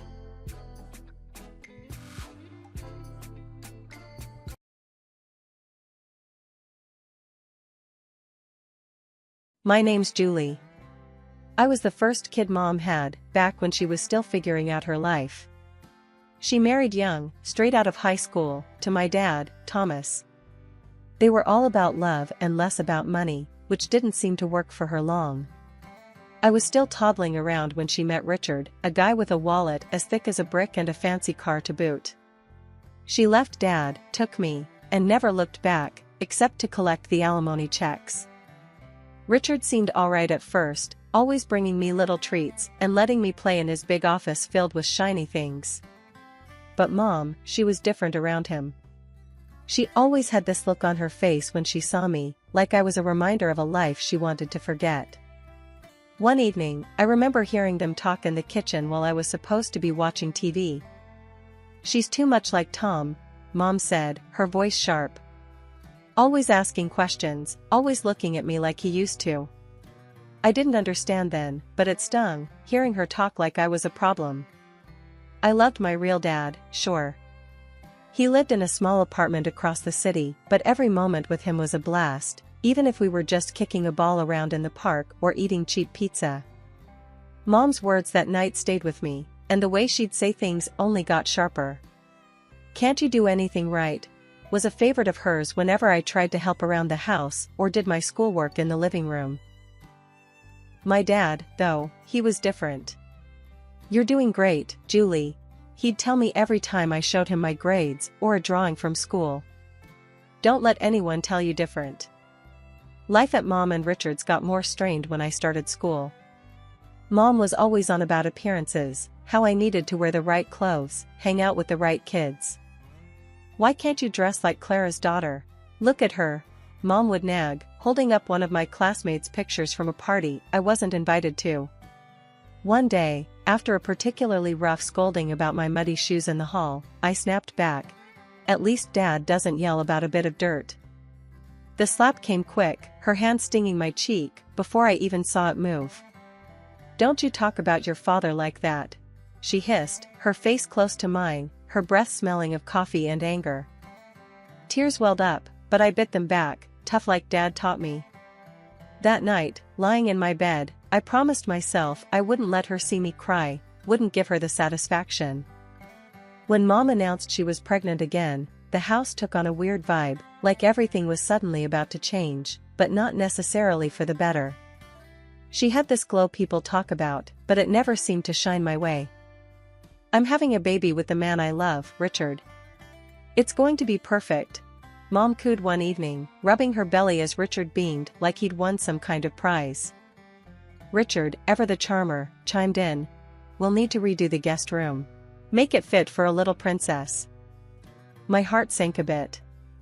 That was my room they were talking about, my little corner in their world. "What about my room?"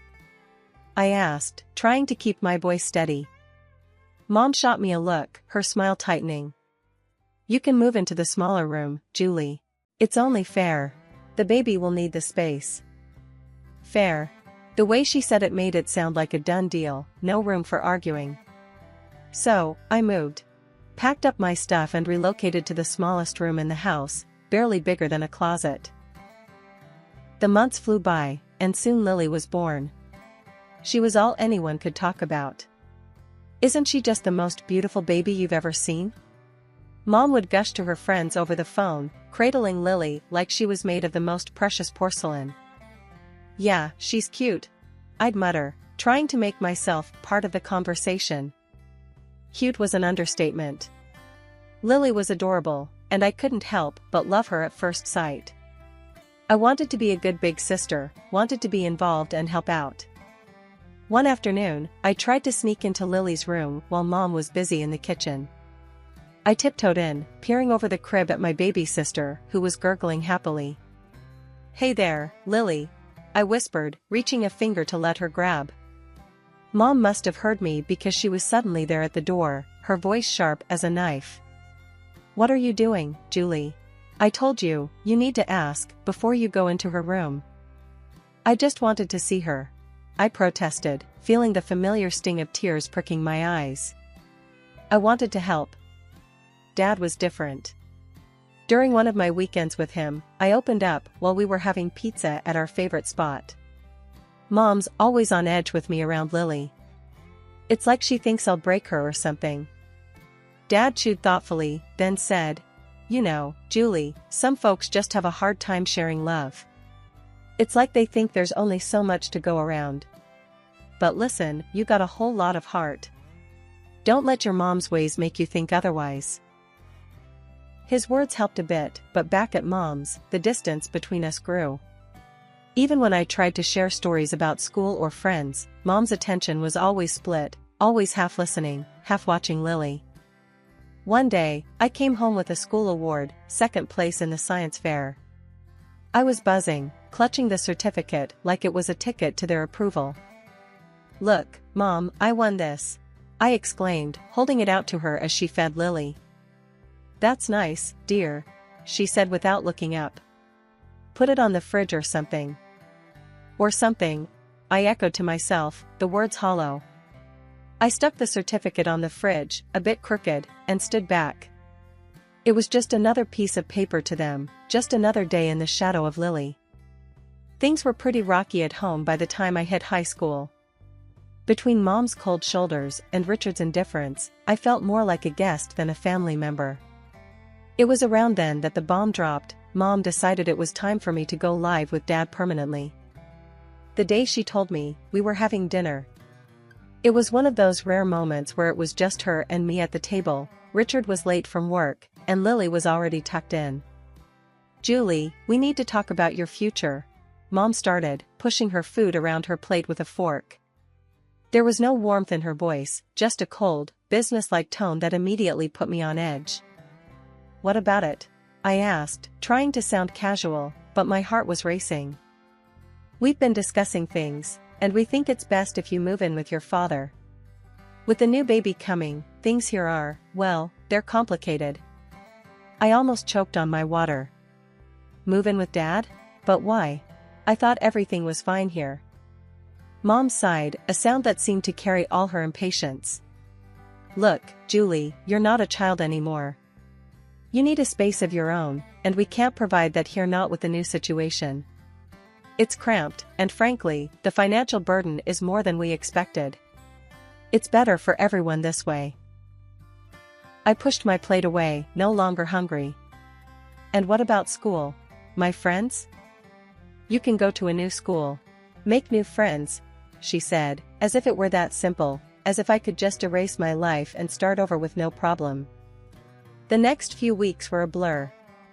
I packed up my things, my world shrinking into boxes, books, clothes, the few keepsakes that meant something to me. Richard barely said goodbye, and Lily, too young to understand, gave me a confused hug. Moving day was tough. Dad lived on the other side of town in a modest apartment. It was clean but cluttered with memories of a life paused since Mom left him. He was standing there, waiting for me with open arms and a worried smile when I arrived. The apartment was nothing like the house I'd grown up in. My new room was half the size of my old one, with walls that needed paint and a window that looked out at a brick wall. But it was quiet, and Dad was trying. The first day at the new school was brutal. As I walked down the crowded hallways, I could feel the stares, hear the whispers. "That's the new girl," they'd say, as if I were some kind of oddity.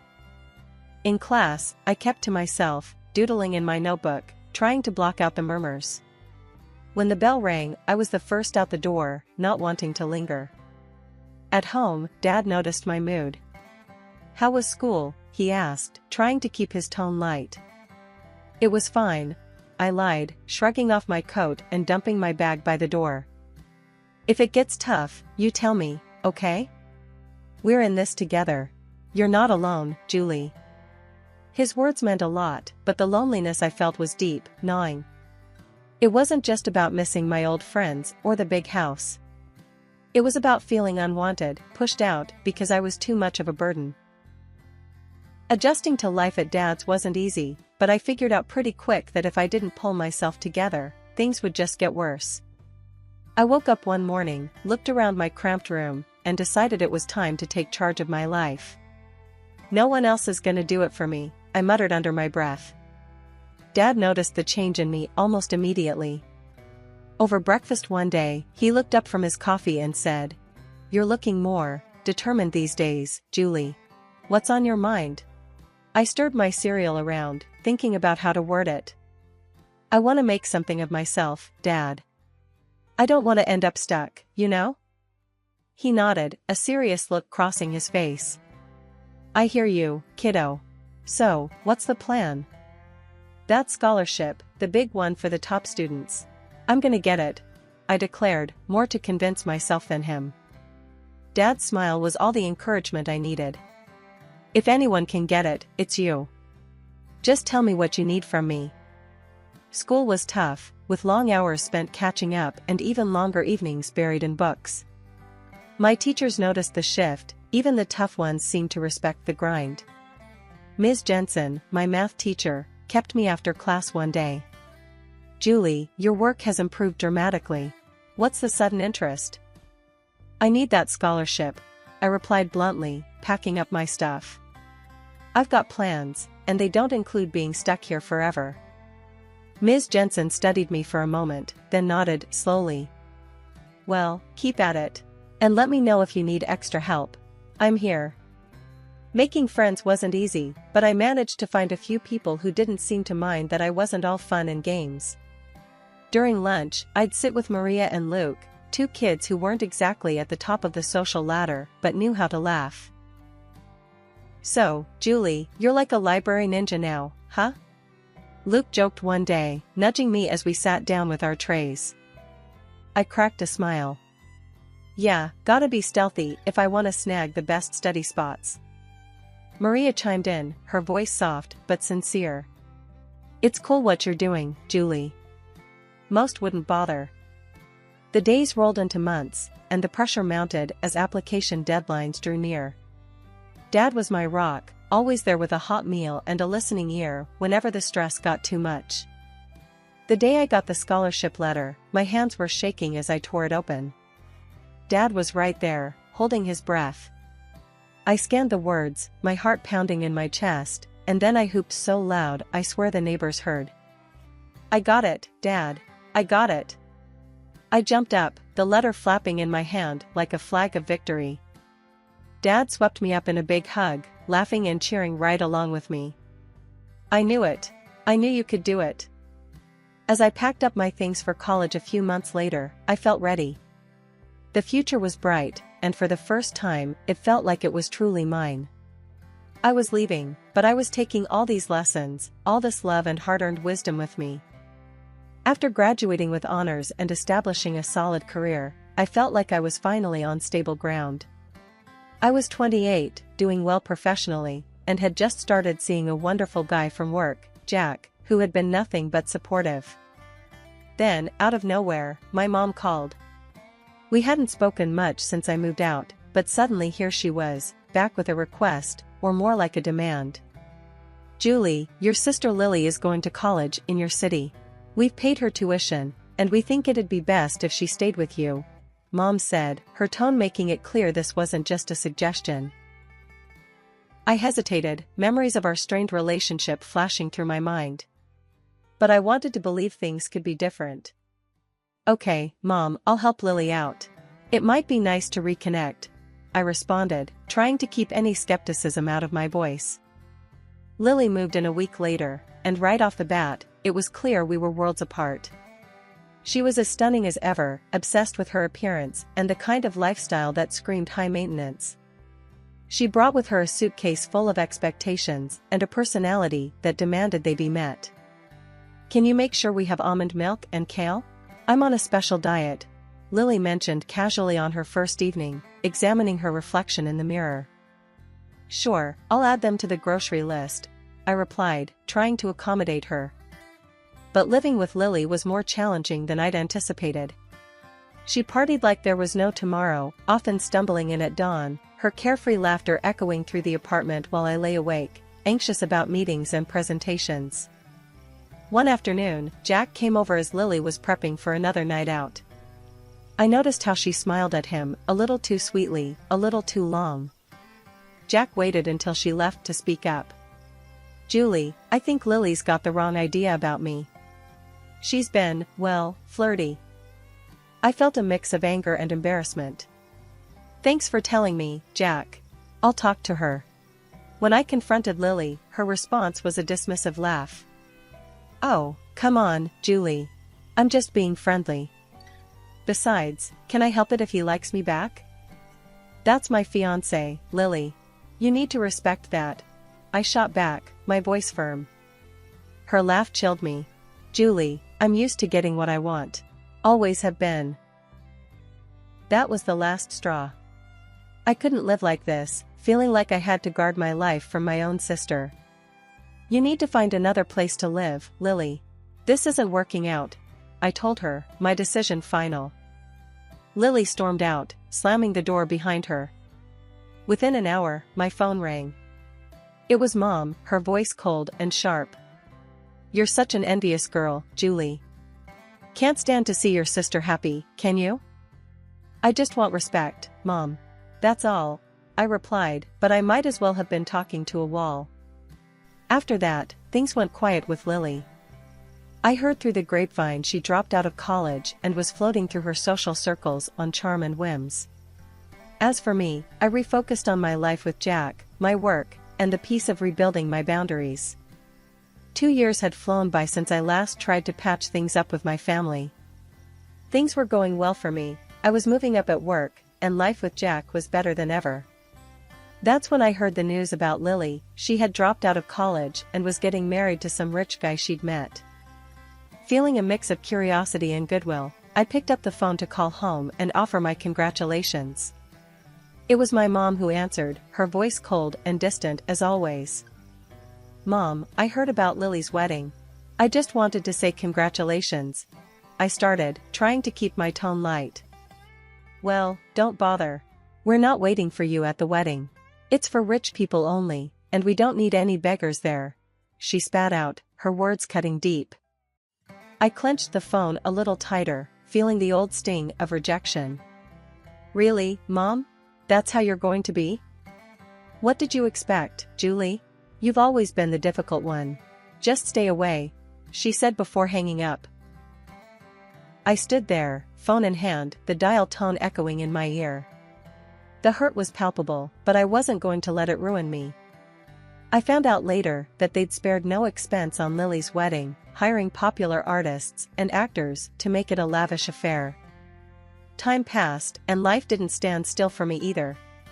Jack proposed, and suddenly I was planning my own wedding, nothing extravagant, but every bit filled with love and sincerity. I called Dad to share the news. He was overjoyed. "Julie, that's wonderful. You bet I'll be there.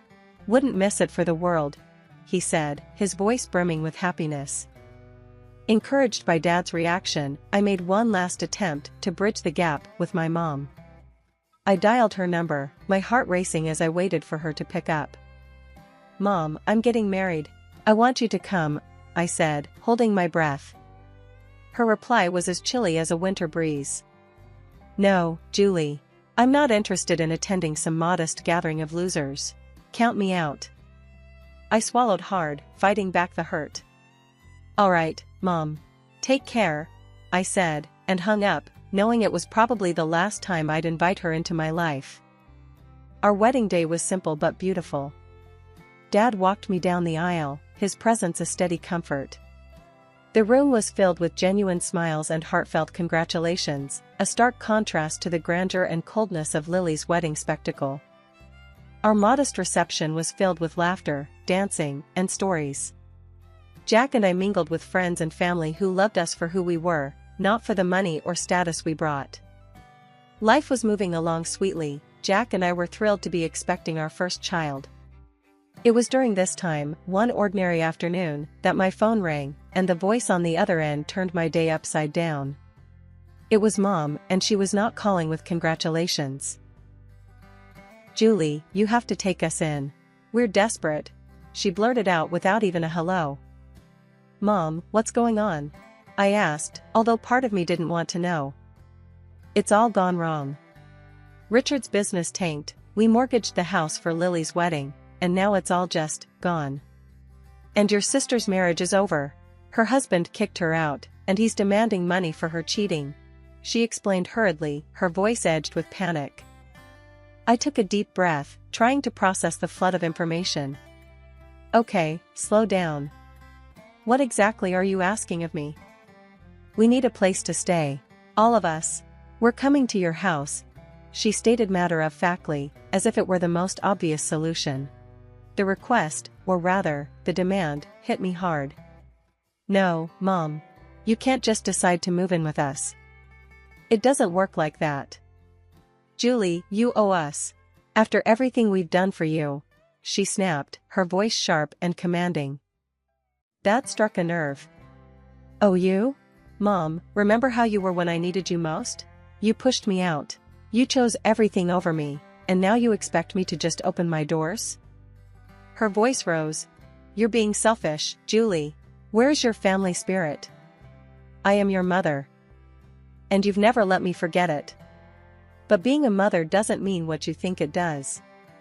It's not about debts and demands," I shot back, my patience wearing thin. Her fury was palpable, even through the phone. "You'll regret this, Julie. I might even take you to court. Get what I deserve." I couldn't help but laugh, though it was more from disbelief than amusement. "Go ahead and try. Dad was my guardian when you kicked me out, remember? What are you going to claim? That your daughter wouldn't let you live off her after you threw her out?" There was a pause, and I could almost hear her brain ticking over. "This isn't over, Julie," she finally hissed before hanging up. Life after my last call with Mom felt like a fresh start, a true new beginning. Jack and I were busy getting the nursery ready, picking out paint colors, and assembling cribs, all while navigating the usual ups and downs of pregnancy. It was a Sunday morning, bright and early, and I was setting up some baby clothes we'd just bought, folding them neatly into the new dresser. Jack was drilling something in the corner, the electric screwdriver buzzing away. He stopped, wiped his forehead, and looked over at me with a smile. "How's it going over there, Julie? Need any help?" "I've got it, thanks. Just thinking about everything. It's really happening, huh?" I responded, running my hand over a tiny, soft onesie. "It really is.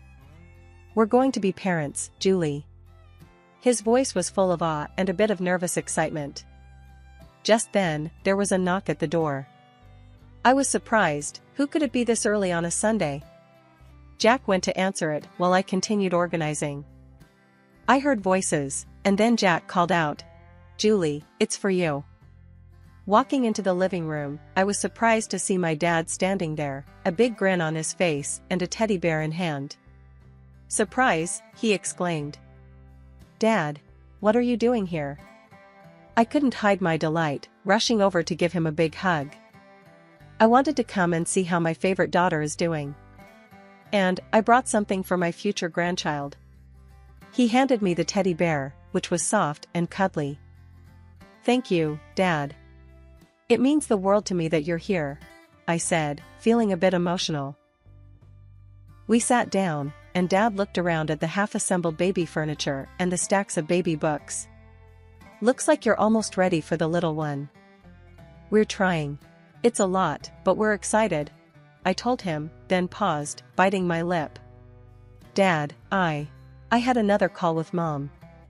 It didn't go well. Dad's expression sobered. I heard about it from your mom. She wasn't too pleased, was she? No, she wasn't. But Dad, I stood my ground. I had to. For me, for Jack, for the baby. We need peace here, I said firmly.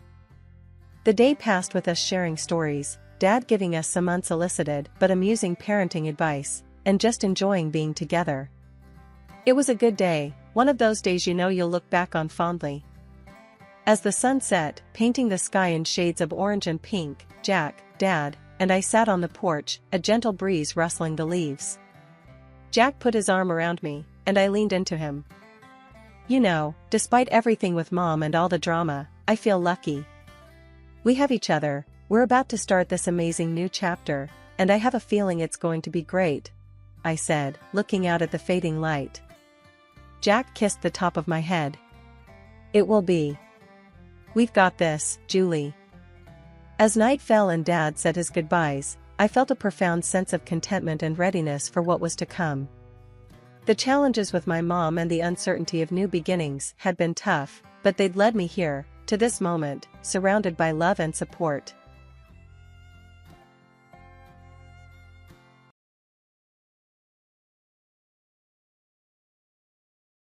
The day I met Tom was ordinary until it wasn't. I was in the middle of my shift at the appliance store, my mind on selling dishwashers and fridges, when he walked in. He looked lost among the aisles of shiny new machines. "Can I help you find something?" I asked, stepping up with my best customer smile. "Yeah, I need a good dishwasher for my folks. They've been nagging me about getting a new one," he replied, looking relieved to have some help. We walked over to the latest models, and I started into the details, the energy efficiency ratings, the capacity, different features. I could tell he was impressed. "This one's pretty top-notch. It's got all the bells and whistles your parents could want," I explained, pointing out the sleek design. "You sure know your stuff," he said with a chuckle. I wouldn't have guessed half of this stuff. Girls usually aren't into all these techie details, right? I just smiled, used to the comment. Well, I like to prove people wrong. We talked more about the specs, and eventually, he picked one out. "Thanks for the help. I would have been here all night figuring this out." "Glad I could help. Your parents are gonna love it," I said, ringing up the sale. That could have been the end of it, but as I was closing up shop, Tom was there again, leaning against his car, waiting. "Hey," he said as I approached. "I was thinking, maybe you could help me set it up. Just to make sure I get all the features working right. And maybe grab a coffee afterward?" I hesitated, a bit taken aback. "Sure, I guess. Just let me grab my things." Over coffee, Tom was easy to talk to. He had a lightness about him that made you want to open up. We talked about everything: work, movies, music. When he asked about my family, I kept it simple. Not much to tell, really. Raised by my grandma, now it's just me. She left me her house after she passed a couple of years back. "Sorry to hear that," he said, his face softening. "Must be tough, being on your own." "It's all right. Keeps things simple." I shrugged, not wanting pity. "What about you? You mentioned your family earlier," I prodded, changing the subject. "Oh, the whole crew. My parents, 2 younger sisters, all crammed into one apartment.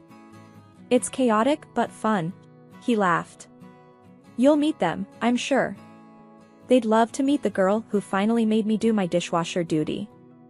After that day at the cafe, things between Tom and me picked up speed like a whirlwind. We started meeting more, each date smoothly leading into the next.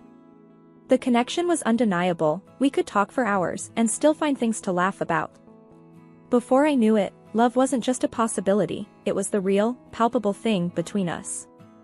A few months in, under a starlit sky in the local park where we had our 5th date, Tom dropped to one knee and asked me to marry him.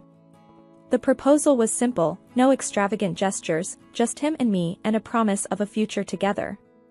I said yes, without hesitating. The day I was supposed to meet Tom's family, I was a bundle of nerves and excitement.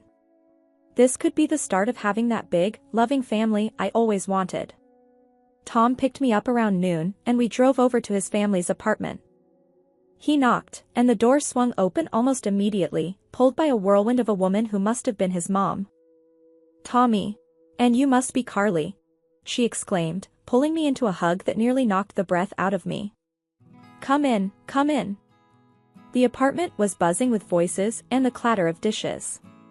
It was smaller than I expected for so many people, every inch filled with life and clutter. "Carly, this is my dad, and those chaos agents are my sisters, Liz and Anna," Tom introduced, as each nodded or waved. "Nice to meet you all," I said, my voice slightly shaky. "We heard a lot about you. A girl expert in electronics, huh? Unusual," his dad commented, sizing me up. I smiled, trying to take it in stride. "Yeah, I've been into it since I was a kid. Keeps me on my toes." As we all settled into the cramped living room, Tom's mom brought out some snacks, and the interrogation began. "So, Carly, Tom says you're all on your own now? Raised by your grandma?" Liz asked, a bit too casually. "Yeah, it was just us for the longest time. She passed a couple of years ago, so now it's just me," I replied, feeling a bit exposed. "And this dress, is it vintage? Like from your grandma's closet?" Anna chimed in, a smirk playing on her lips. I glanced down at my dress, a simple floral one that I thought was pretty retro but cute. No, it's from a thrift store downtown." They both laughed, and even Tom joined in a bit. "That's our Anna, always quick with the jokes," he said, elbowing her lightly. "Yeah, I can see that," I muttered, feeling the heat rise in my cheeks. The afternoon dragged on with more questions and a few more jabs that Tom's parents and sisters threw my way, all under the guise of good-natured teasing. By the time we left, my initial excitement had deflated completely. In the car, I was quiet, processing the afternoon. "They liked you, I could tell," Tom said, trying to be reassuring as he drove. "Did they?" "Felt more like I was on a talk show getting grilled," I replied, staring out the window. That's just their way. They tease because they care. You'll get used to it," he said, reaching over to squeeze my hand. A few months after the awkward meeting with Tom's family, we got married. It was a modest wedding, mostly because I didn't have many relatives of my own to invite, and also because we wanted to keep things simple. The celebration was filled with Tom's relatives, who brought their loud and uncouth manners to the forefront. Throughout the day, they were boisterous, inserting themselves into every detail. They made jokes about my dress, saying it was too conservative for such a joyous occasion, and they didn't shy away from tossing crude jokes about our wedding night my way. I tried to brush it off, laugh along, but each comment chipped away at the joy I should have felt on my day. Tom noticed I was getting uncomfortable, squeezed my hand under the table, and whispered, "Just a few hours, we'll get through this together." His words were meant to comfort, but the promise of a together was starting to feel heavier than I expected. It hadn't been long since we moved into my house, a place I cherished for its peace after a long day of work. But that peace was quickly shattered one afternoon when I came home to find lights blazing through the windows. Confused, since Tom was supposed to be at work, I pulled out my phone and dialed him. "Hey, I'm outside the house, and the lights are on. Did you leave them on by accident?" I asked, key in hand, hesitating at the door. "No, I gave Liz my key. She wanted a quiet place to study." Tom's voice came through nonchalantly. I unlocked the door and pushed it open, my heart rate picking up. "You what? Why didn't you ask me first?" "She's my sister, babe. It's not a big deal. Gotta go, talk later," he said before hanging up. Stepping inside, I found Liz sprawled on the couch, my laptop open in front of her. The room was a mess, snack wrappers everywhere, cushions askew. I felt my pulse pounding in my temples. "Liz, what are you doing with my laptop?" I demanded, trying to keep my voice steady. She glanced up, unfazed, and shrugged. "Just borrowing it. Chill, we're family now, right?" That doesn't mean you can just take my things without asking. That's not how this works, I snapped, feeling the anger bubble up inside me. She rolled her eyes, closing the laptop with a snap. Geez, don't get all wound up. I always borrow stuff from my sis. What's yours is ours now, isn't that what family is about? I took a deep breath, trying to calm myself. No, Liz. I need you to ask first. You can't just come in here and take over. She scoffed, standing up and stretching. Whatever. Tom said it was cool, so maybe you two should sort that out. She brushed past me, her dismissal clear. I picked up my laptop, my hands shaking. That evening, when Tom came home, I was ready for a confrontation. Tom, we need to talk about your sister using our house like it's her own personal hangout. I started, the moment he walked in. He dropped his keys on the table and frowned. Carly, she's just a kid. She's not hurting anything. Why are you making a big deal out of this? She's not a kid, she's an adult, and she's disrespecting our space. Your family is overstepping, and you need to see that. I argued, feeling my frustration grow as he stood there, unmoved. Look, my family is just like that. They're open with each other. You're being too uptight about it. He countered, his voice raising slightly. Open doesn't mean entitled to invade my privacy or take my things without permission, Tom. That's not open, that's overbearing, and it's not okay. I shot back, my voice echoing in the now tense room. Tom sighed, rubbing his forehead. Okay, I'll talk to her. Just, try to be a little more flexible. Yeah. For me? After he went to call Liz, I sat down, feeling defeated. The ease with which my sanctuary had been invaded left me uneasy. I had always valued my space and privacy, but now I wondered just how much of that I'd have to give up. I thought weekdays were tough, but weekends turned out to be the real trial. It started one Saturday when Tom casually mentioned that his parents wanted to drop by. I didn't think much of it then, figured it'd be a quick hello and Goodbye. boy, was I wrong. That morning, I was sipping coffee in the kitchen when the doorbell rang. Tom hadn't even gotten out of bed yet, and there they were, his parents, bursting through the door like it was their own. Morning, Carly. His mom greeted loudly, as if it was the middle of the day. We thought we'd come and spend the day. Hope that's all right? I was cornered, not really given a chance to say no. Sure, Come in. I managed, stepping aside as they barged in with bags of who knows what. His dad didn't waste any time. Where's Tom? Still sleeping? That boy could sleep through a tornado. I just nodded, feeling my weekend relaxation slipping away. Soon, Tom stumbled in, rubbing his eyes. Oh, hey, Mom, Dad. What's up? Just thought we'd visit. We brought stuff for a barbecue. You got charcoal, right? His dad said, already heading to the backyard. The day blurred into a chaos of cooking, laughing, and more family members than I expected turning up. It wasn't long before Tom's sisters arrived, and the house filled up with noise and people. They took over the living room, the kitchen, every bit of space, while I was nudged here and there, my role reduced to that of a spectator in my own home. I tried to keep my cool, even managed to smile through it all. But when his mom started directing me around, that's when I felt the pinch. Carly, darling, could you whip up some of your salads? And maybe see if we need anything from the store? It was more a command than a request, and it stung. Sure, I'll check what we have, I said, forcing politeness. As the day wore on, the visit morphed into a full takeover. They sprawled out, watched my TV, changed the settings, ate my food, and left dishes everywhere. It felt more like an invasion than a family gathering. By evening, I was exhausted, physically and emotionally. I found Tom in the midst of it all, laughing and sharing stories. Pulling him aside, I hissed, "Can we talk?" "What's up?"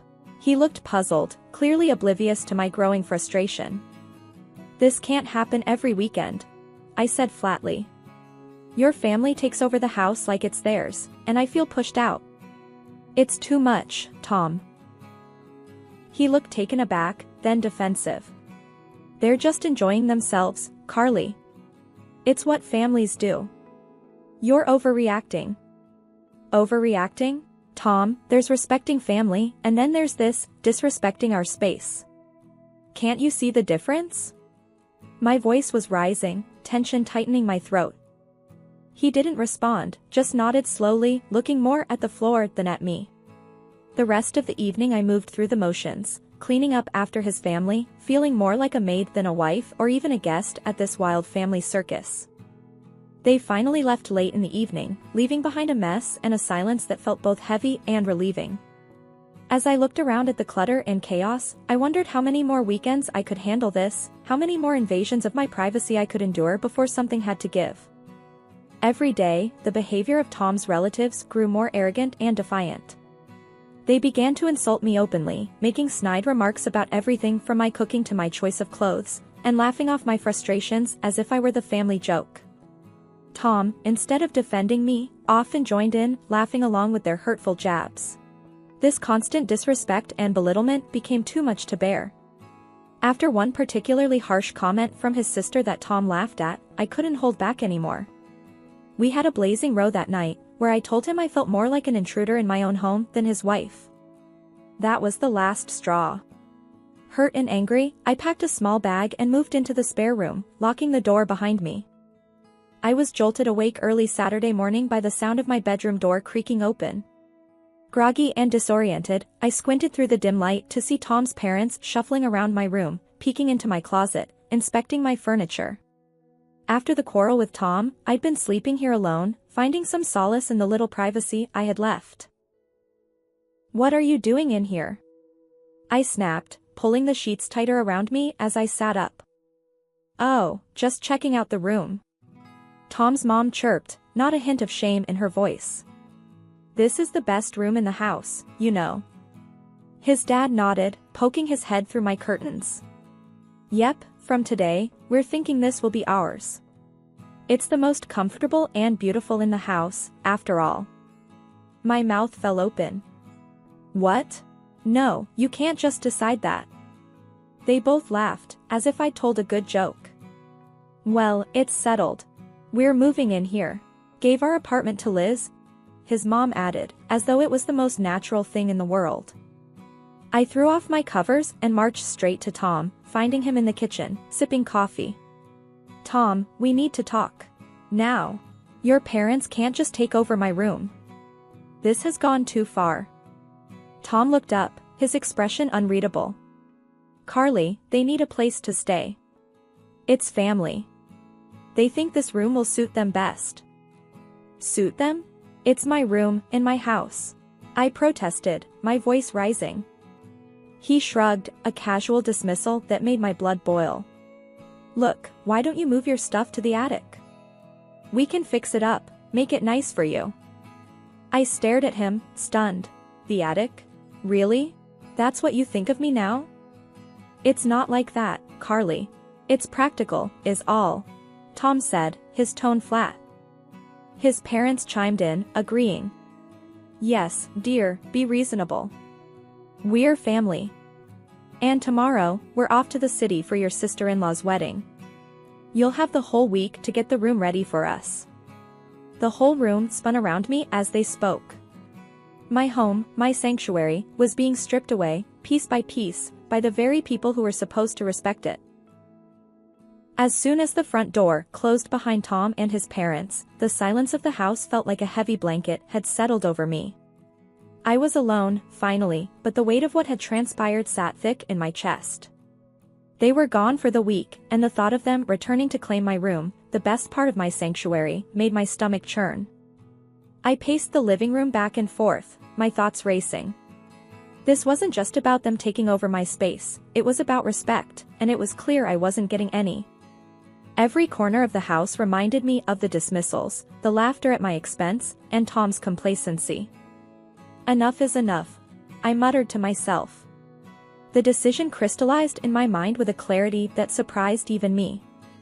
I wasn't going to be pushed around in my own home anymore. First things first, I needed to secure my house.